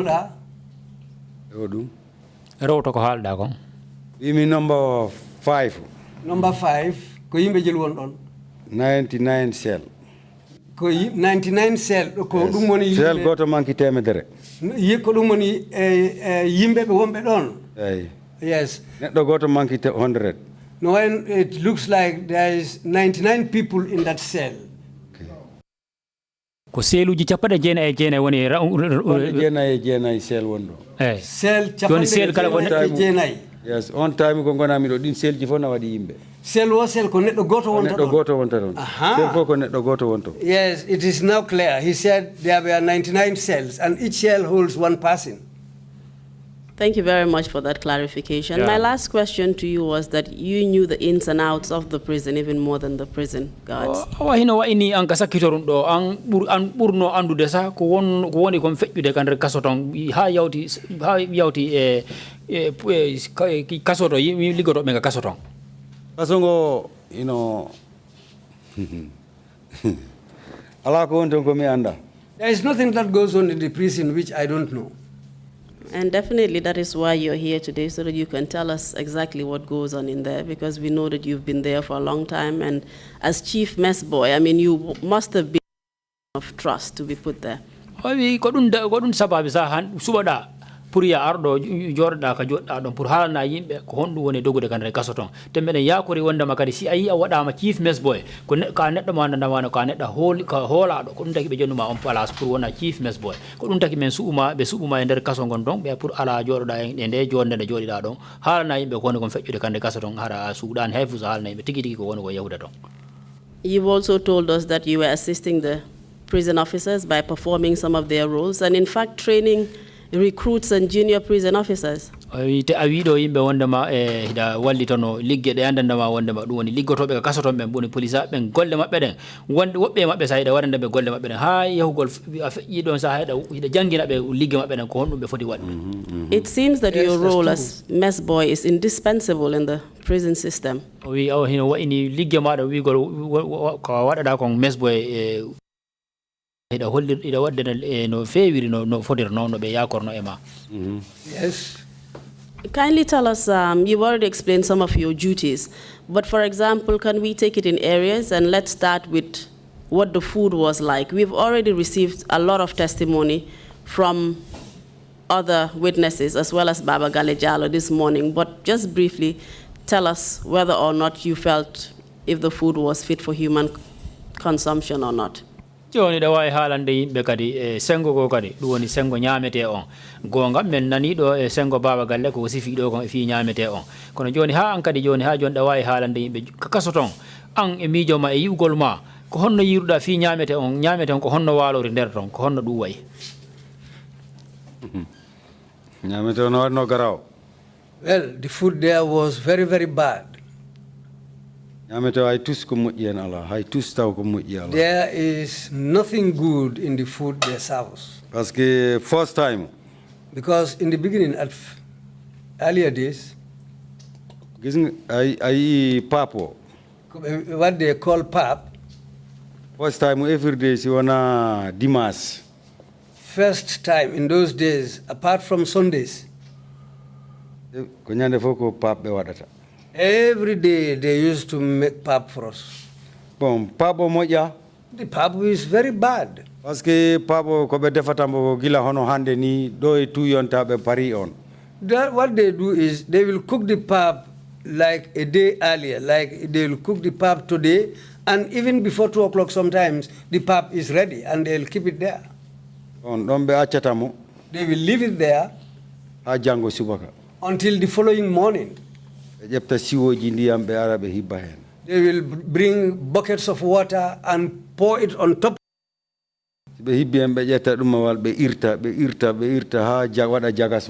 When they put water, when they add water onto this pap, they will take sticks and start mixing it up until it is completely mixed with the water. This is what they will share into bowls in the morning and give it to the prisoners. Each cell, you see these big buckets. They will bring it and put it down in the cell. I am the person who will go and divide it among cell inmates. Each cell they open. It is me who will scoop some and put it in a basin for the inmates. Those in the seal section, it is me who will take their basins to them. I'll open their doors and give them the basins of pap.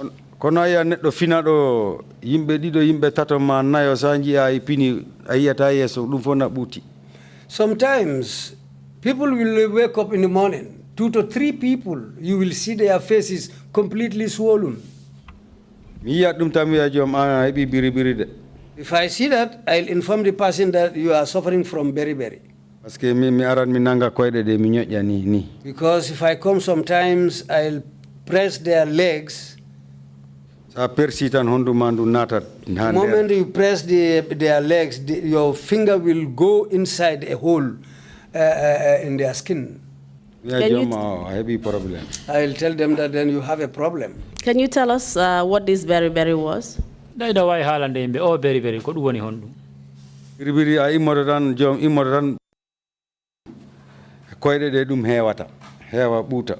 moment somebody has beriberi, it starts with the legs, they'll become swollen, the stomach, and the face. Is it a kind of illness? On ko nyaw fere on nyaw ko nyaw on mi anda façon nyaw hodum ko nyaw hore mum nyaw kaso dal. I don't know what kind of sickness it is, but it is prevalent in the prison. It is a very bad sickness. And can you tell us what the cause of that illness is? On nyaw ndahida way halande yimbe ko woni sababu makko. Sababu fo ko nyamete o. It all boils down to bad food. Thank you very much, Mr. Ba. I think we will have to end your testimony for today, and we will continue tomorrow. We've run out of time, unfortunately. Mr. Ba ajarama e jabugol ma arugol seedeyagal mangal do o sikki wonde ma ida way darade do ha jango aran e jango se ngari continue e seedeyagal mangal sabu ka ni ka wondo fike. When we come back tomorrow, you'll have an opportunity to say other things that you wanted to say about the prison conditions. Se ngarti jango heba lawol pour sifoda ko woni kon fejjude karde kasaton no kaso no wayi non. Wodi kon fala man lamdade non. I have something that I want to ask you. We would have to wait until tomorrow, and then you would be able to say. Ko hala sedata. It's a small, it's something small. mi arde jango. Before I come tomorrow, In comparison, officer be andi coming andi be. I am a prisoner, and the officers, I know them. Magi yepu hamna man maulenam. I know all of them there. So, dumna labi, si mi hali fof, mi do jude mabe, mi do ender kaso. If I say all, they are responsible for me. I am in their hands. Vida? Si mi hali ka ngandumi ko fo. If I say all what I know, if I go back to the prison, it might be very bad for me. Are you saying that telling the truth or saying the truth here before the TRRC is going to put your personal safety at jeopardy? Nda afala wide wonde yimbe wondema si a haali do gonga on fof ko anduda kon yeso TRRC do si a ruttike don dum jettade jonnete bitte seeda. Yes. Okay, no problema jango. Yeah, Mr. Ba, we would just like to tell you that we will be able to guarantee your personal safety. We will make sure that nothing happens to you, and lead counsel here, I'm sure, will give the requisite warnings to the prison officers. If anything happens to you today or tomorrow, everybody will know that it is because of what you said here at the TRRC. Be jonnima ahadi dum. TRRC jonnima ahadi dum hino ni sa yesojo mabbe ndu woni lead council hino ari ni ko dum are o woni arde ko dum woni ugade ni argol jodagal pour jonna waajagol jama on fop surtout dum woni joggibe mabbe nga kasoton si goddum hebi ma do ha ginande ma do hande ha jango wore ko rewete mum. And Mr. Ba, I have already told you as well that you have a vested interest in telling the truth to the TRRC because you're a death row inmate and you've also been sentenced to life. So there's very little likelihood that you are leaving Mile 2. Ko neddo wanda wonde ma ko soka do wanda be wadai ngurdar mangal fota hida fonando warede kadi ko du wonda kaso sokira da kaso ton kono an ni hino yida ari kay jeso commission on do ino way jikkino ton no way wonde ma ida way no way yalte ka kaso ton ni boyata. So it is in your interest to tell us the truth so that we can change the system and you will have a better term of imprisonment there. O wi awani ni ka woddo ko no fewndo ma sango ma wonde ma haala gonga on fof ko anduda kon ton fof a suudata hay fusa haala na yimbe fof ton ko woni ko fejjude kande kaso ton ayye dum kadi adde sansugol seeda kande kaso ton an kanyum may wonbe ton ben kadi. At this stage, Mr. Esa Fall, lead counsel, would like to say something. Ni ka wondo wi Mr. Esa Fall du woni yesojo mabbe on mo wodi ko faala haalude. Well, just to reiterate what Sagar has just said. Kanko kadi ni ka wondo pour beydugol nan ko woni kanko debbo du woni Sagar ko woni kon haalde do. Previously we had issued a warning. Bawo no men jonni no yamirore. Stating that the witnesses who have appeared here woni labbingol wonde ma dum woni seede be kala jodi do ardo yeso TRRC do jodi den jullande da jodi da don den under the protection of the commission. Ben fo ben seede be fo be jungo commission on ko commission on be gardude.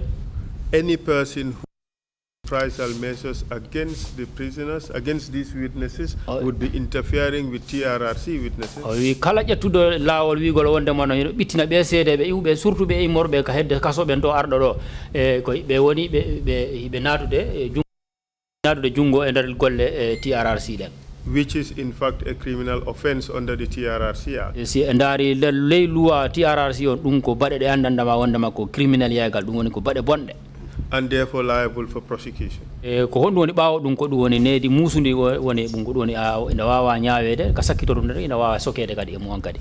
In addition to this oral warning, te do dum ko dum woni yamirore do be yamiri do der hundugol tan hara na e windugol.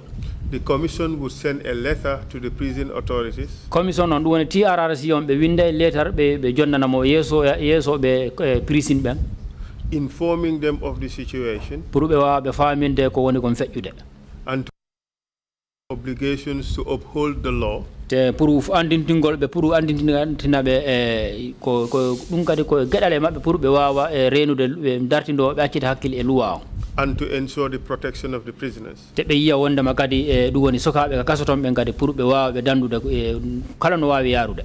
The commission would also put in place a mechanism commission on kadi wallina e feere which would enable it to get feedback from both the witnesses and the prison authorities as to how they are complying with these instructions the commission has just given. Aye, wanda ma commission on be wawe hebude jaabu e wanda na immora e sengo soka be tombe kany gardu be tombe ko honno be CDB on be arde do ko honno be jogora kan re kasoton. But finally, just to encourage the witness to be truthful and speak the whole truth. O kono ha joni ko dum woni jonnugol ma hamme wonda ma an seede jodi do ngo pour an kadi da sa ari do ida foti haalde gonga hala alaka halta do so wana hala gonga on.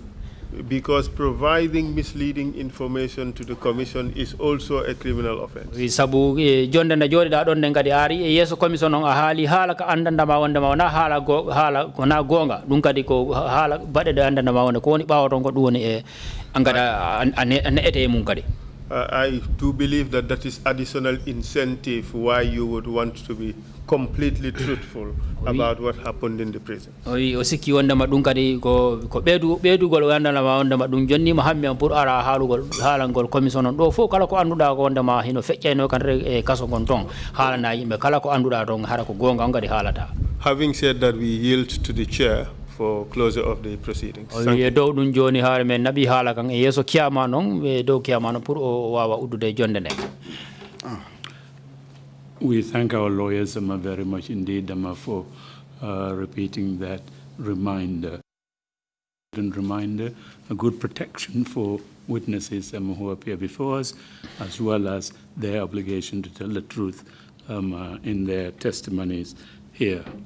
Me yetti lawyer be amen ben pour andintingol yimbe ko ala ko woni kon e dongal ko fawi kon e seede on so ari do pour ala ko halata do so wona gonga me yetti be do dum don kadi kanyum seede on kadi o anda wonde ma si o ari do e o anda wonde ma ko e jungo TRC on woni mo joge ala ko hebata mo si Allah jabi. We will continue our proceedings tomorrow morning at 10 o'clock, and Mr. Samba Doro, do make sure that you have good dinner. I don't know if it's going to be the cherry that you've been helping others have. Joni nini en jodo en darna do hala men kon ha jango subaka Mr. Samba Doro kankade mo wiema wonde ma